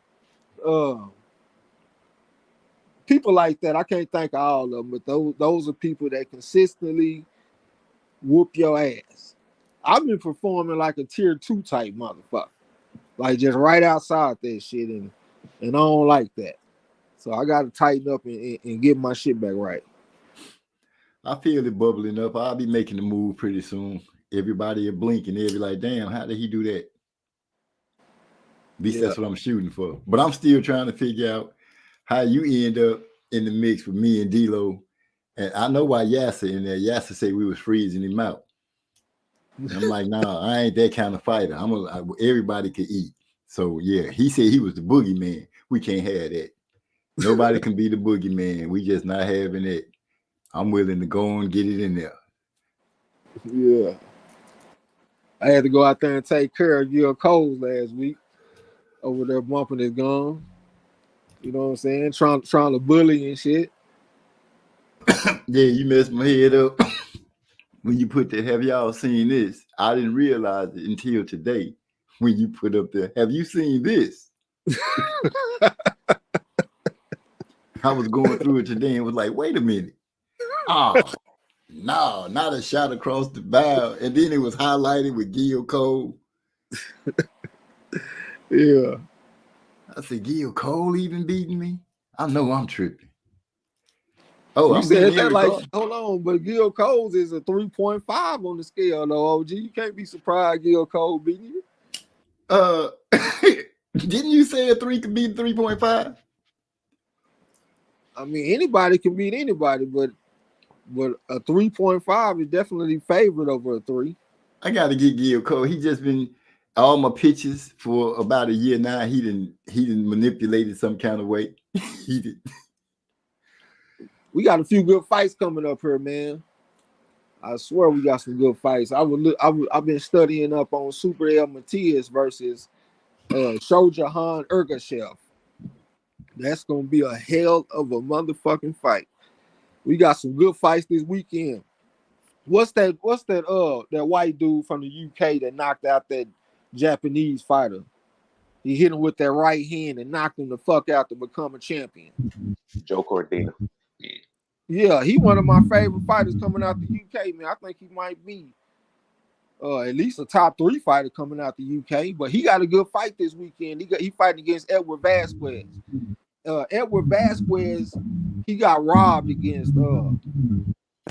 I heard some feedback. Damn, my mind just went blank.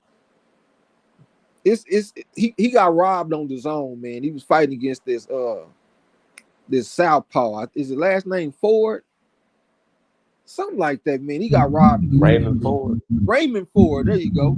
He got robbed against Raymond Ford, man. Everybody thought he beat Raymond Ford. He also got a win over this dude named Misael Lopez, I think. Misael Lopez is a real good fighter, man. He had beat this dude named Orlando Gonzalez or something like that on top rank card. That actually won us some good money. That was 5-1 odds on that bet. That was one of the best bets I'd have made. But this Vasquez dude beat him, and then either his last fight or the fight before, he went out there and beat this Eastern European. I think the Eastern European was undefeated and was a southpaw and had an amateur background too. And he went out there and lost to Vasquez. Vasquez beat him by, I think, split decision or something like that. You know what I'm saying? This dude is not no walkover motherfucker. This is somebody that can fight, who really should be undefeated right now. I ain't seen nobody just go out there and defend until he beat this guy. And he about to fight Joe Cordina. That's gonna be a hell of a fight. You know what I'm saying? And it's another good fight that's coming. We got William Foster III. He about to go out there and fight Henry LeBron. That's gonna be a hell of a fight. Can't wait for that shit this weekend. You know what I'm saying? So we got some pretty good action coming up here in the near future. We got Romula Ali trying to right the ship from getting knocked out against dang, what's her girl name? Give me a second. Against Alejandra Guzman. I'm looking for Romula to bring it back and get her things together. And then F.A. Ajagba will fight too. Yep. He fighting against Joseph Goodall. He beat F.A. in the amateurs. They got F.A. as a real big favorite in this fight. He like an 8-1 favorite. And they got Goodall to like plus 450, plus 400, somewhere off in there. But yeah, this dude got a pretty deep amateur background. And like I said, he beat F.A. in the amateur. I don't think it was the Olympics. It was one of them fucking tournaments. But he beat F.A. though. F.A. need to talk to Clarissa Shield and get that hunger in him so he can correct that wrong. That Henry LeBron and William Foster I think that's gonna be a decent scrap. Yeah, there's gonna be a hell of a fight. You got a 3 going against a 4. They got to bring it to the table. But I'm really want to see. I want to see Romola get it together, man. I want to see her William Foster III is the only person to beat Edwin De Los Santos. That's the dude that's about to get ready to fight. Shakur. William Foster III got a win over De Los Santos. We had bet on that fight. We took William Foster III. How long we got to wait before De Los Santos and Shakur? That's like in 2 weeks or something. Oh, I think. Man. I want to say. I thought it was like November the 18th or something. I don't know, man. I might be tripping. I hope the calendar. Let me see. Look at the calendar. But yeah, I'm ready for that fight. I am ready for that fight. I hope it do just what I'm hoping it. I'm hoping to see a good fight. I think he definitely gonna see a good fight. You finna say something, Kane? It's on the 16th. Fight. The 16th? Yeah. Yeah, that's what I swear to God, that's what I was thinking at first. But I'm like, damn, ain't that shit like a fucking Thursday or something? They fighting on Thursday? I thought. Yeah, that's on Thursday. Yeah, that's some weird shit.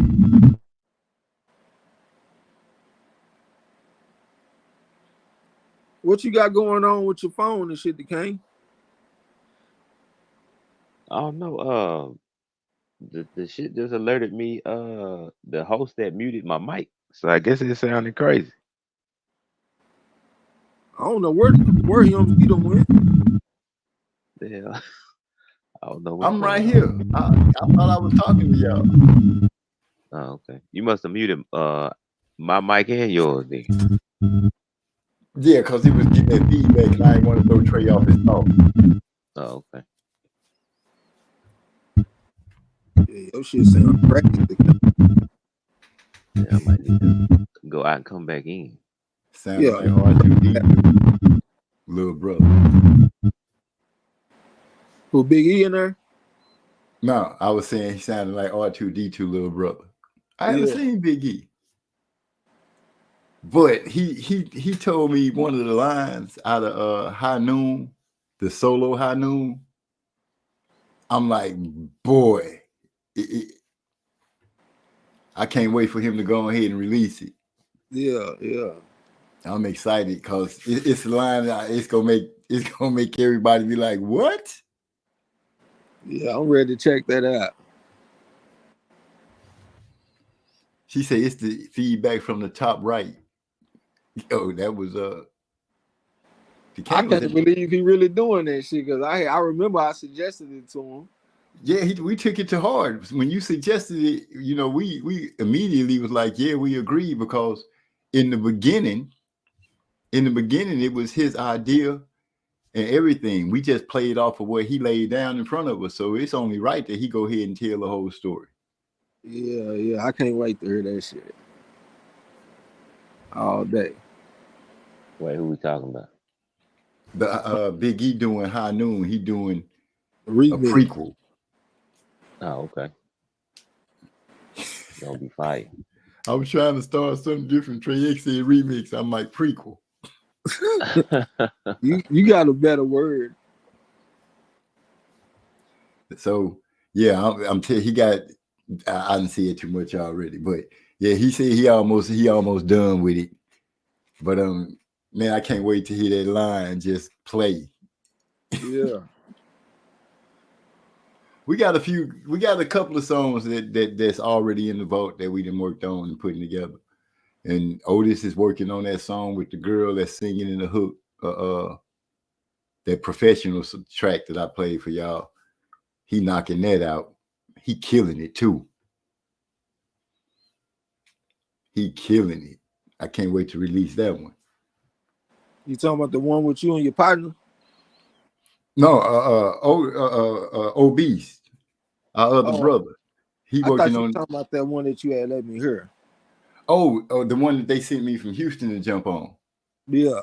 Oh, no, they didn't already remixed that and done whatever they're gonna do with it. I don't know if they put it out yet. I'm gonna have to reach out and ask him. But yeah, he told me that they mixed it down and everything.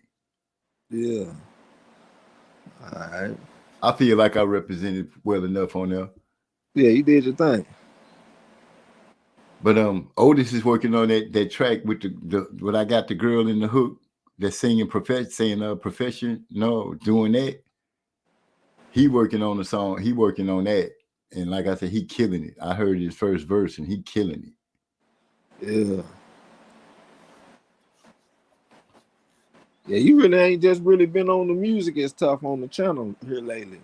That's because we all working on it and trying to get things together to unveil. Yeah. That way I can give more than just one track. I can give at least 3 or 4 to get opinionated on.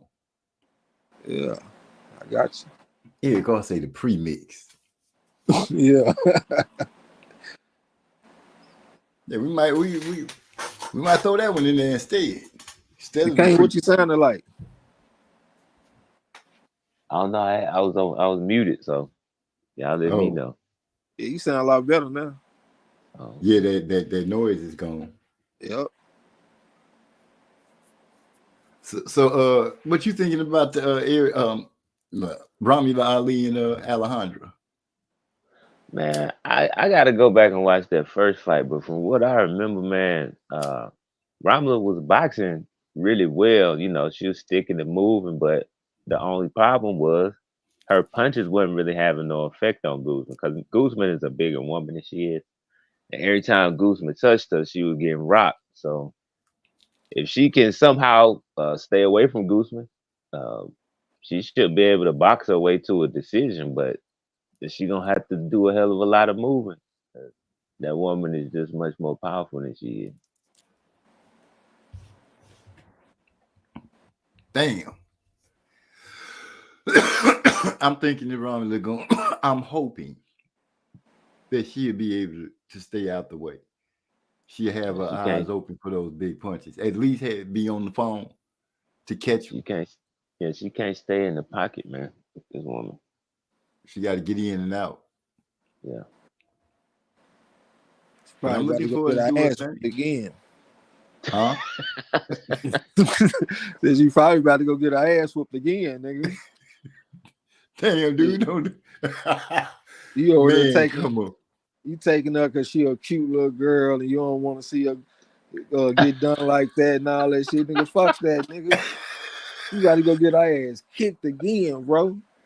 She got Nate Robinson for real last time. Oh, she got fucked up last time, bro. Yeah, man. What was it? A left hook that she got hit with? Yeah, she got dropped a couple times. But that was the first. That was the start of it all.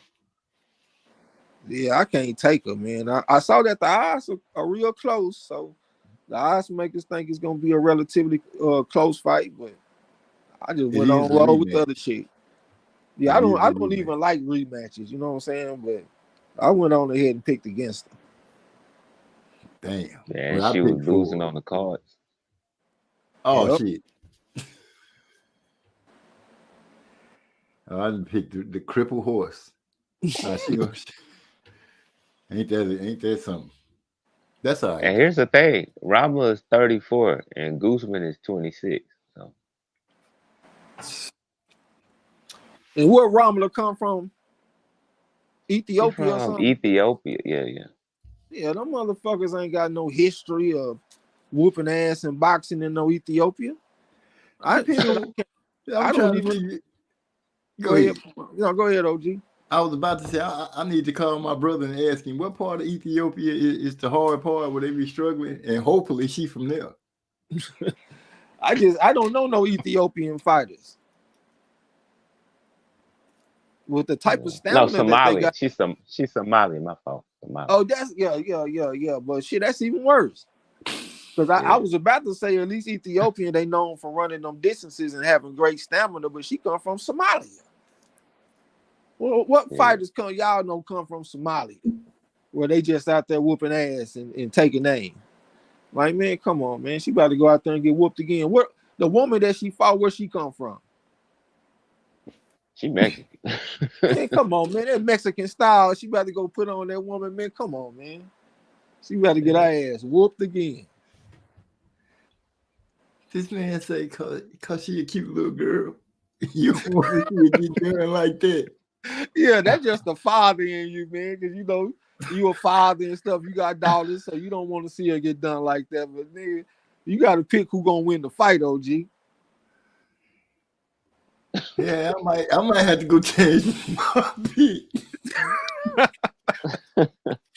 Well, if you want to change your picture, let me know. I'll hit up Champ Ross.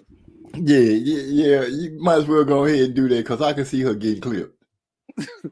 Well, what you gonna take? What you want the other woman by? I'm gonna say a KO by 10. All right, I got you. She knocked out in 8 last time. She might have a little more. Wait, what? Yeah, she 8? got stopped in the 8th in last fight. Yeah. That's because she did look a little tired, but she got caught in that exchange. Can she stay away longer this time? She ain't even got no deep amateur background or none of that shit. She got a little background, but it ain't just like Go no 7. outstanding. Go 7. Oh, You girl KO might come 7? out. Yeah, old girl might come out there and push a little harder just because she know that she could knock her out, and 2, she know that her punches really wasn't affecting her. They give a lot of leeway to make you be a lot braver. All right, I got you.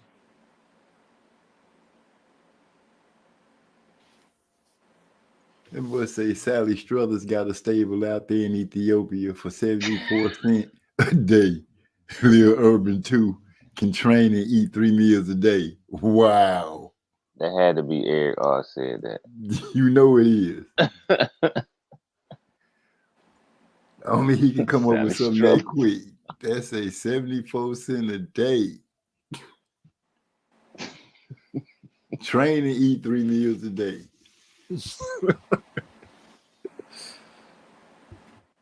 I remember those commercials they standing on there crying, talking about if you just see it, that's just if you send it was a certain amount where they break it down to that's just a 1 cent a day or some shit. I was like, well, damn, if they could eat all that for 30 cents, we over here tripping. And they go find the weakest little kids to put on TV, flies crawling all over their eyes. They can't wave the flies away. That's the weird shit. You over there with cameras and all this shit. You just gonna let the kid have flies on their face and shit. Man, get out of here. Yeah. And she on there like she crying while she talked. They was really selling it. Yeah. Telling people you can adopt a child. Some craziness that they send you papers on the kid because you sending money. But you never get to meet the kid, see the kid. They just telling you, oh, you getting letters from the kid. All of a sudden today they had a good meal and went to school and took a bath, stuff like that.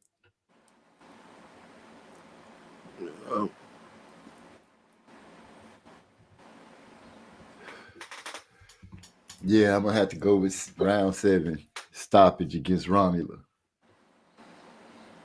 All right, I got you.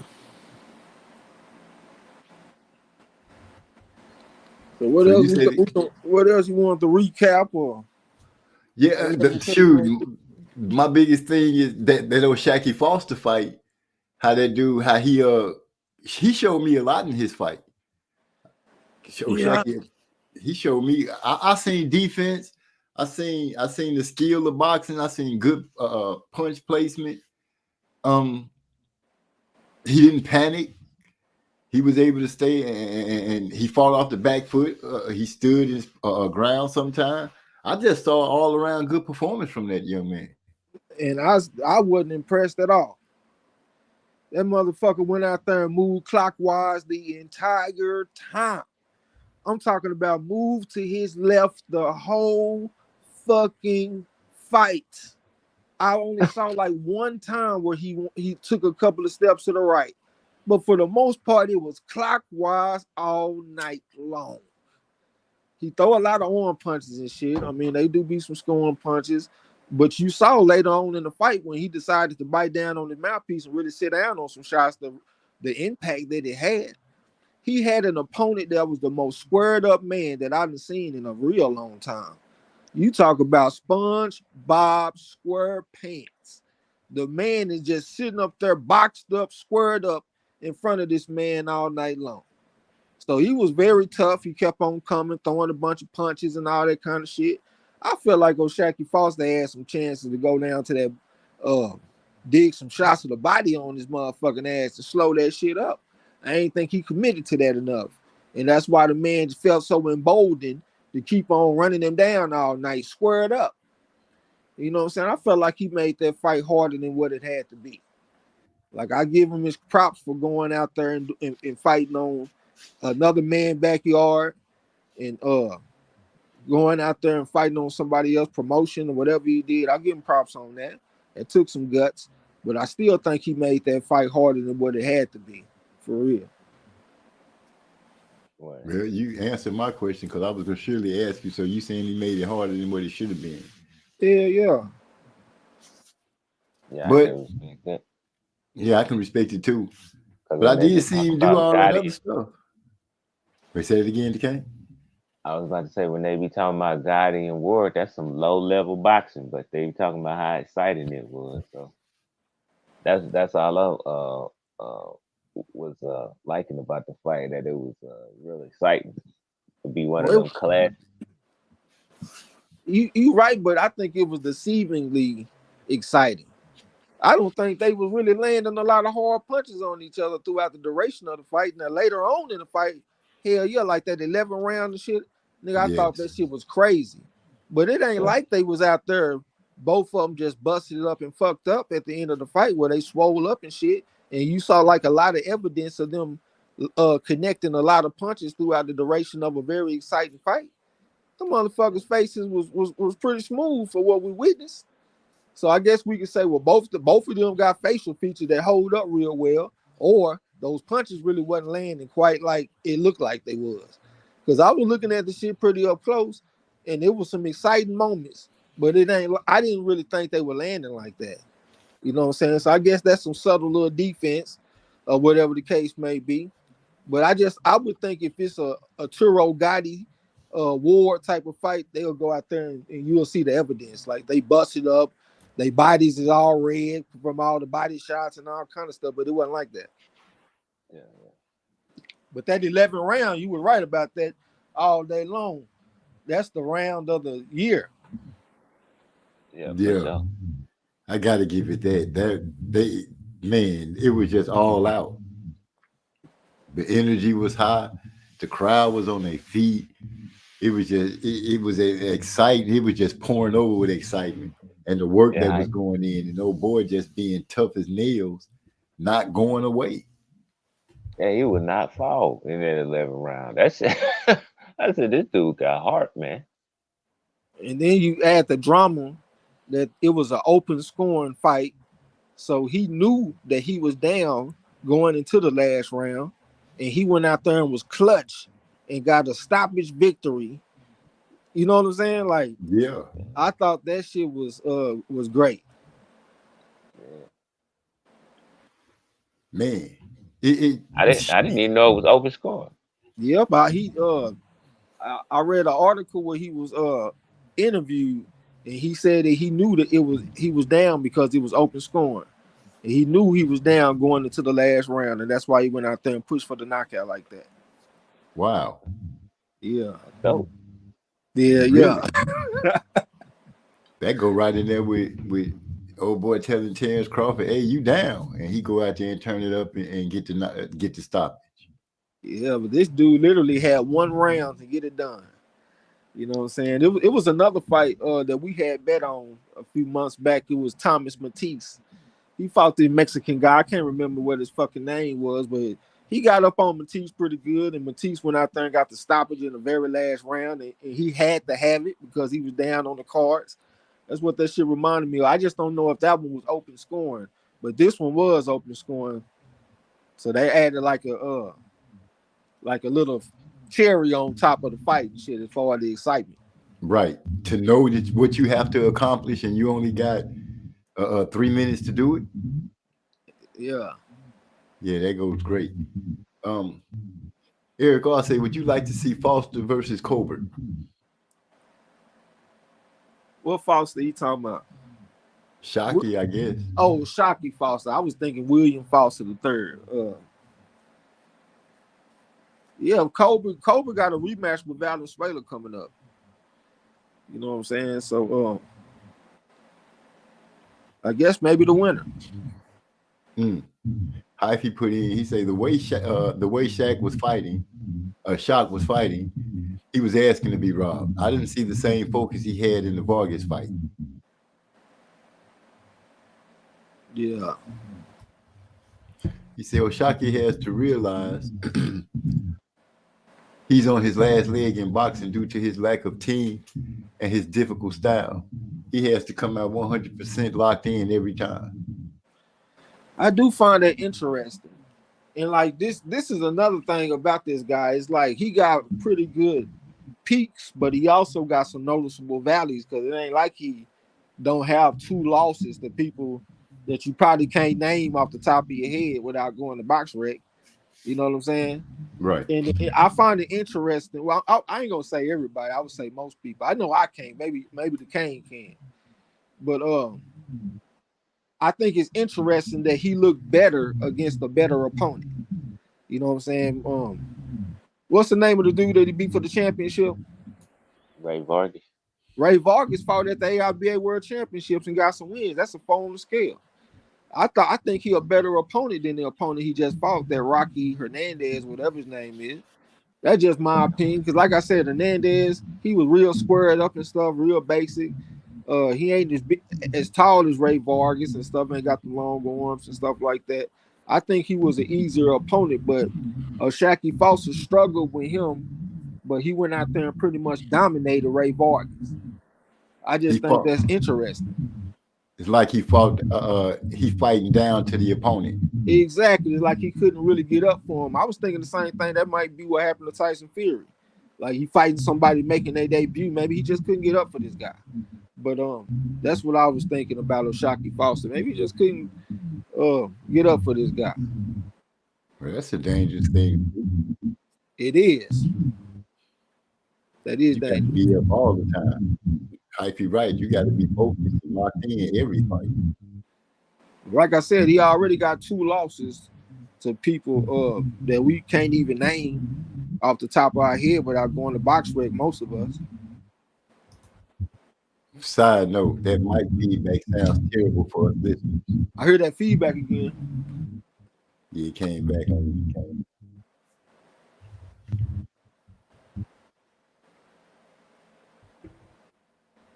Yeah, we see it says she say that the feedback is back. It's all right when he talk. It's just when we talking, it start tripping. But shoot, I didn't touch on everything I think I wanted to touch on as far as the boxing go. We spoke on Fury.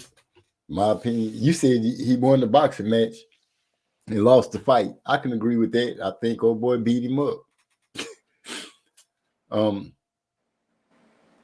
Spoke about Foster. Oh, Joseph Parker got a pretty stoppage. That was a beautiful uppercut that he landed. He boxed well in his fight. Yeah, he did great. I didn't know he had all those names though. What you mean names? Like when they announced him, called him out. Joseph Parker. I didn't even know it was Joseph Parker when they finished. I was like, dang, this dude got a lot of announced names. Oh, I ain't even heard. Really, man, go back and just listen to them announcing, and you're gonna be like, it's a lot of names they say. Yeah, I ain't had a volume up. When I be watching boxing by myself, I really don't be listening with the volume up most of the time. I don't be wanting them to distract me from my opinion. Yeah. But that Fabio Wardley versus David Adelaide fight, that was a great fight. I went out there and picked this motherfucker Adelaide like a dumbass because Fabio Wardley ain't had no amateur background. You know what I'm saying? But he's a natural. That's why I say sometimes you just got naturals, man. Like I say Anthony Yard is a natural. He ain't got that amateur background. He only got like 6 amateur fights, but he a natural. That's how Fabio Wardley is, man. I think he probably a live dog against anybody. David Adelaide had a deeper amateur background, but he was really fighting as a novice. So that probably should have been enough for me to be like, man, fuck his amateur background. You know what I'm saying? Because he ain't even fighting in the open class. He fighting as a novice. But I paid for it. That's what cost me first place this week. So yeah, that shit made me kind of mad at myself. But salute to Fabio Wardley though. Went out there and dominated the fight and put on a great performance too, man. Action. Yeah. Showed that Fury style that Adelaide tried to use wasn't gonna work on him. That leaning and all that, trying to do that kind of stuff. Which you seen the some of the techniques that old boy Adelaide was trying to use. He had a pretty decent jab at times, but he just wasn't active enough for me for the most part. But I will say this though, he hurt that motherfucker Wardley real bad in the 6th round, and the referee jumped in and saved the motherfucker, split him apart and stopped the time and all. I mean, I definitely could tell what the politics was. That's for sure. That referee, he did not do a good job in that fight, in my opinion. And I'm not even saying that shit because I picked Adelaide. I'm just saying that shit as an observer of the fight. I did not think that referee did a good job. I just know that I didn't win my pick. How if you say Virgil Ortiz is returning to at 154? That's the dude. Was something wrong with him? He was injured or something? No, he got some kind of health problem that he's dealing with. I don't know. Rhabdomyolysis, or however you pronounce it. Yeah. Excuse me. I don't know. I can't have any thoughts about it. He's been out the ring for a long time. You're talking about a layoff, and being sick. So we have to see. We have to just see what to expect from him when he get in the ring. That's too many variables for me to just openly say I think he's gonna come back and be something nice or anything. He was sick and out the ring for a while, so that's compounded. Well, it looked like the weight class is shrinking a little bit because I'm seeing some people that's not the giants like we normally been seeing, like with Jamal Charlo, 6 foot, big motherfucker, Jerry Hurd, Sebastian Fundora. Like 154 was the land of dinosaur giant motherfuckers, but it seemed like the prominent fighters are starting to be like more towards like 5'10". On like a pretty consistent basis, like as far as people that's coming into prominence in the division. So I think that's something that's pretty significant. The division is shrinking a little bit. Oh, okay. But you coming off the layoff and being sick, you think that's going to affect? Shit could have some effects. That's why I say I think we should hold judgment until we get to see him at least perform. Yeah, I heard of somebody.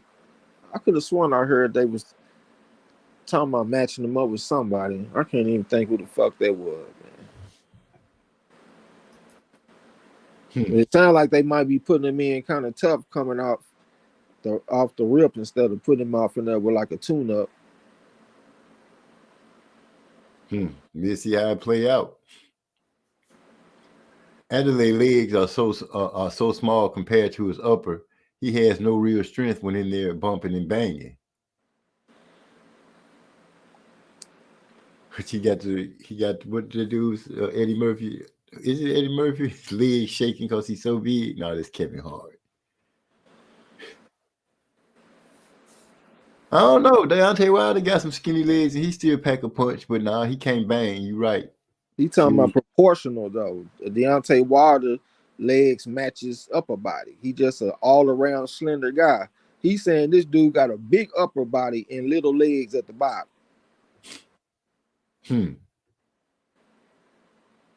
Well, it don't even matter because he lost my pick. Yeah. Got me sitting in 30th place. 30th. Crazy. But now I feel like we can touch everything. You got something you want to say, DeCane? My bad. Go ahead. Man, I'm sitting here rewatching this Rama Ali and Alejandro Guzman fight, and I'm reminded how Ramla Ali just looked like a little girl in there fighting this woman, man. Because it's like she just looked like she was getting bullied, man. Like she didn't even belong in the ring with this woman. Like she would have her hands up and get punched and still be getting rocked. So whenever they exchanged, of course, like I said, her punches wasn't affecting this woman, but she was getting fucked up.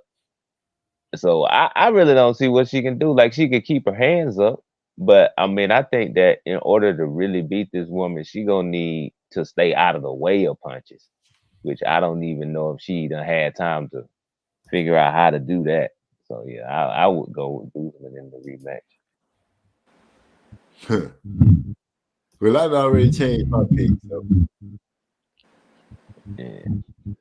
man, and I'm looking at the knockdown right now. The way she just sat down. Oh, you talking about the final knockdown? Yes, man. She She got was out of then there. she got dropped with a right. She got knocked into the ropes and fell in the 5th round. Yeah, when she's sitting there just drunk, she can't even get up. But I mean, in order to win, she had to throw less punches, not be exchanging with this woman, just be on defense and then stick and move. But I don't know. I don't know if she had time to perfect that kind of boxing. What y'all Man, think where do y'all think her intangibles are gonna be at though? Like where's her head at? Like she just went out there and got knocked the fuck out like that. Like that might be something new that she ain't never dealt with. I wonder is she gonna be as confident as she's supposed to be? Is she gonna be? Does she feel confident in her chin and all that kind of stuff? Like she might got a lot of question marks about herself now. Like she might not be in a good place mentally for this shit. And she going right back in there with her. And she going right back in there with her too. It ain't like she got a fight or two in between. She going right back up in that fire. That's that Eddie Hearn shit. Man, the knockout looked like a hook uppercut almost. But you're right, Trey. Where is her mind gonna be? That wasn't just a knockout. That was a knockout where you were like discombobulated. You was up. You tried to get up, and you were struggling. You wobbling, and you going right back in there with the girl that did it to you. I mean, she literally just got beat down. Like she got the fight beat out of her in that fight. Cause she was looking very demoralized by like the 3rd round.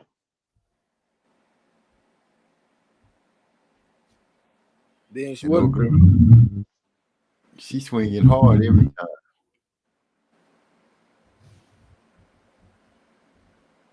Like, damn, is there any positive that she can see from the tape that she can build on? Or is it all bad? Well, you know, she started off trying boxing and pretty much boxing well. But, you know, like he's saying, the old girl just heavy-handed. Every time she touching her, you see it's affecting her. So when she sat down and tried to exchange, that's when she was getting the worst of it. Even though she was landing punches, she was receiving the worst of it. So yeah, it's kind of all bad. One thing I'm noticing too is like, you know, Ramla Ali, she pretty quick, so she know how to catch you between your punches. She was doing that with Guzman, but like you gotta keep in mind that's between punches, so it's another punch coming. So your punch, your hand leave your face, another one coming back, and then she get fucked up when that other one land. So I don't know. She got to change her whole style to fight Guzman. Yeah, looking at, you know, going back now, looking at it, it's a tall order for her to take. And not knowing what kind of hard she really got, because I haven't seen her in something that's considered a banger. That feedback is hard right now. Like I could barely even hear what you're saying, OG. Oh, I was saying that it's a lot going against Romulus, like you said. She got knocked stupid, and she going against the girl that did it to her again. And then the Kane just made mention that Romulus is quick, and she punched between punches, but at the same time, her hand leaving her face, that other punch is coming. And Guzman seemed to land the harder punches in the exchanges. So Romulus got a lot. She got a big task on her plate to face. You know, ironically, she got knocked down in round 5, right at the end of round 5. But if you watch round 5, the way she boxed in that round up until she got knocked down, that's how she had to box the whole fight in order to win. But that shit gonna take a lot of energy. So she probably end up getting stopped again if she come out fighting like that. I think she gonna have somewhat of a victory in her mind if she just go the distance. Yeah, probably. Like She Roy was boxing, Jones. moving her head, like touching her. She was getting out the way. In that 5th round, that was probably her best round. Then she got knocked down. So Yeah. that's a crazy ass fight. Well, she used energy in that round where she was doing her best boxing. At some point, I guess she's trying to catch that breath or something, but every time she starts sitting down on her punches to get with old girl start getting the best of her. And that's what's going to happen in this fight. Everybody say you can run, but you can't hide, man. At some point, you're going to have to fight. At some point. The ring, what is it? What they call it? The circle of truth? Mm-hmm. You're going to have to fight, man. You can't, unless you just got a crazy stamina.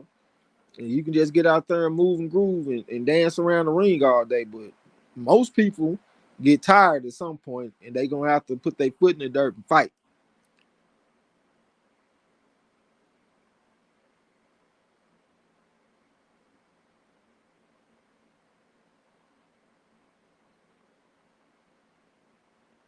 Damn, everything got quiet. Y'all niggas still there?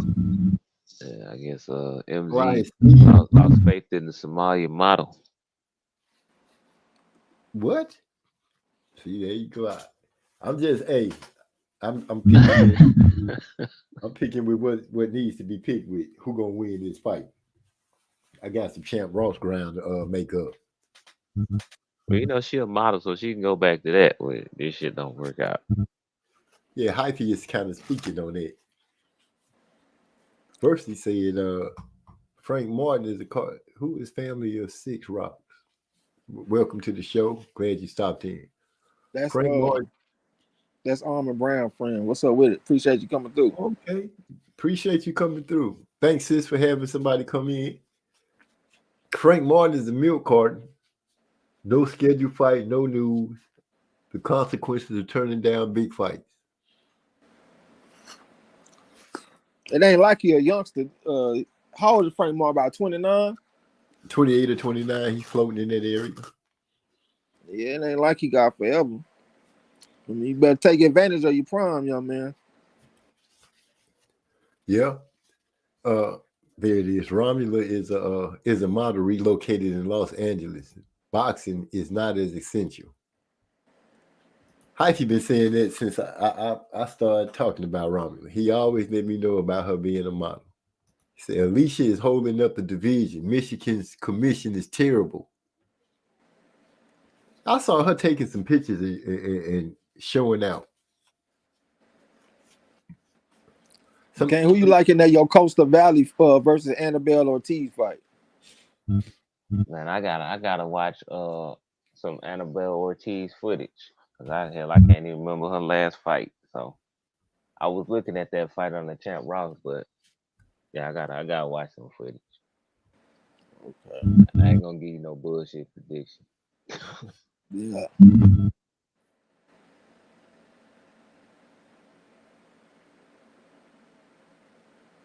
Sitting here watching Jamil get slapped. Jamal. It just happened to jump up on my feed while I was watching Romula. Get knocked out. But we got some up and coming youngsters that's fighting this week. We got Lindolfo Delgado fighting this week.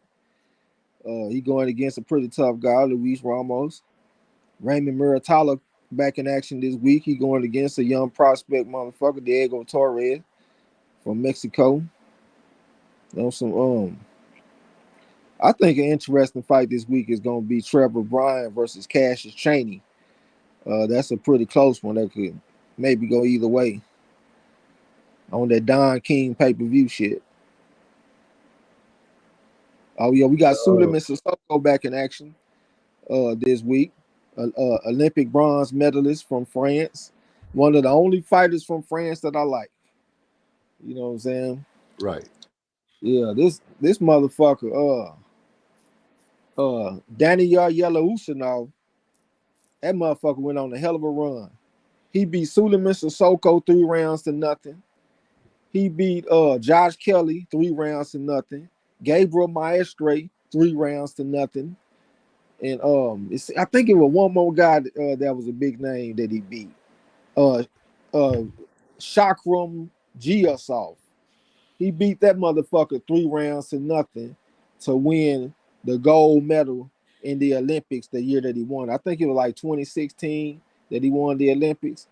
And he beat all his opponents 3 rounds to nothing. I never seen a run like that before, where you fighting good fighters and you beat them all by shutout. Yeah, it is a hell of a run. You washing everybody? Everybody, every opponent, you beat them 3 rounds to nothing. When it came time to late in the tournament and shit. I ain't saying like the entire tournament. Right. That's the way it was. But when it came down to your 4 biggest fights, so you could fight for the medal, you beat everybody 3 rounds to nothing. That's an accomplishment.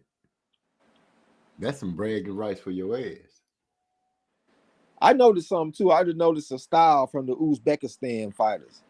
Like when I was looking at Miradran Akhmadaliyev, and when he was also Shojahan Ergashev, that's gonna be fighting Subriel Matias. They got like a very similar style. That's southpaw, real free type of style. It's kind of hard for me to explain it, but I definitely see some similarities starting to build up when it comes to these Uzbekistan fighters. I can't wait for that fight against Subriel Matias, man. That's gonna be a hell of a fight.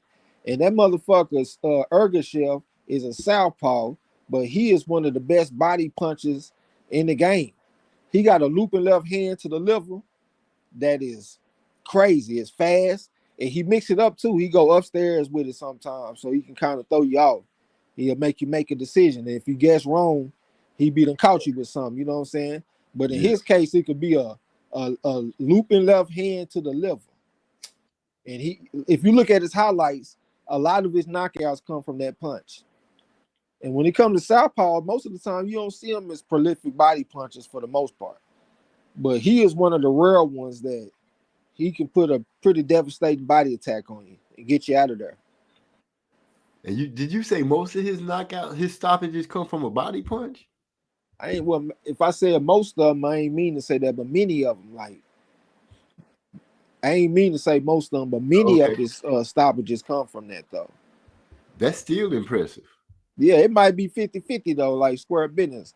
Because it seemed like every other highlight, it was him stopping somebody with a damn looping left hand to the liver.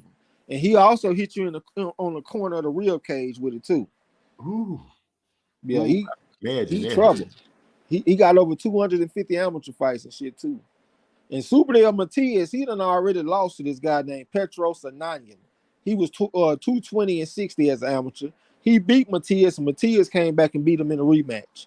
So it ain't like this guy is unflappable.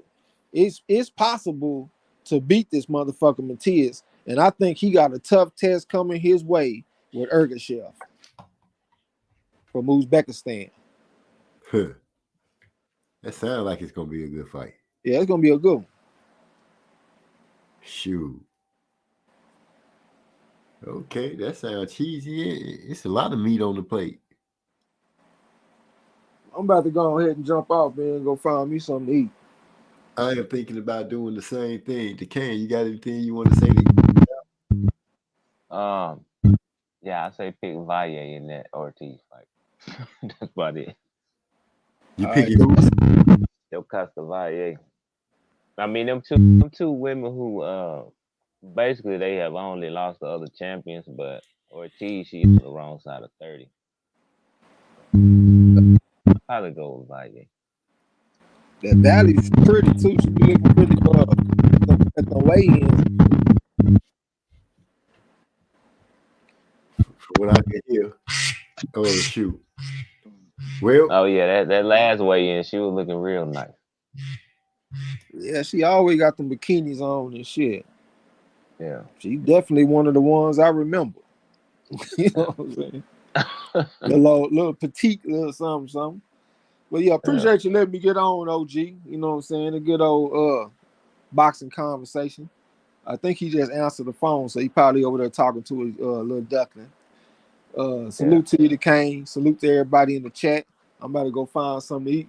We're gonna be up on the corner, man. If that's what I plan anyway, as long as Marlo can.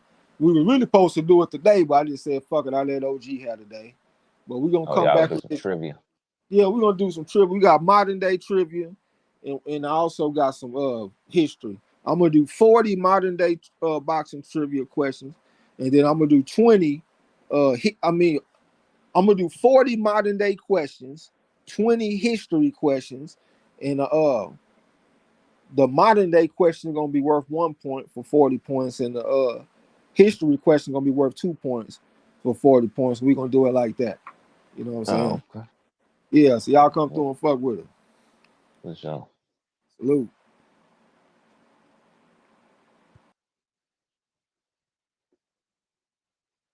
Well shit, I guess we got dead air. MZ answering the phone. Let me jump in the chat right quick, see what's happening.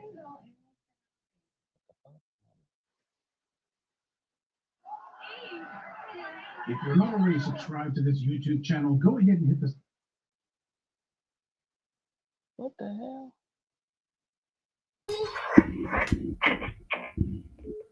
all right. There you go, brother. Damn, I didn't have a damn chat open nowhere. Okay. I'm trying to jump in the chat. Damn. Yeah, everything. Let me see. Eric also said bad timing for Frank to pull out, but I'm finna bounce because I got something that's important to do. I'm gonna say good night. I'm sorry I got to rush off, but hey, I appreciate you stopping through. For sure, man. All right. All right.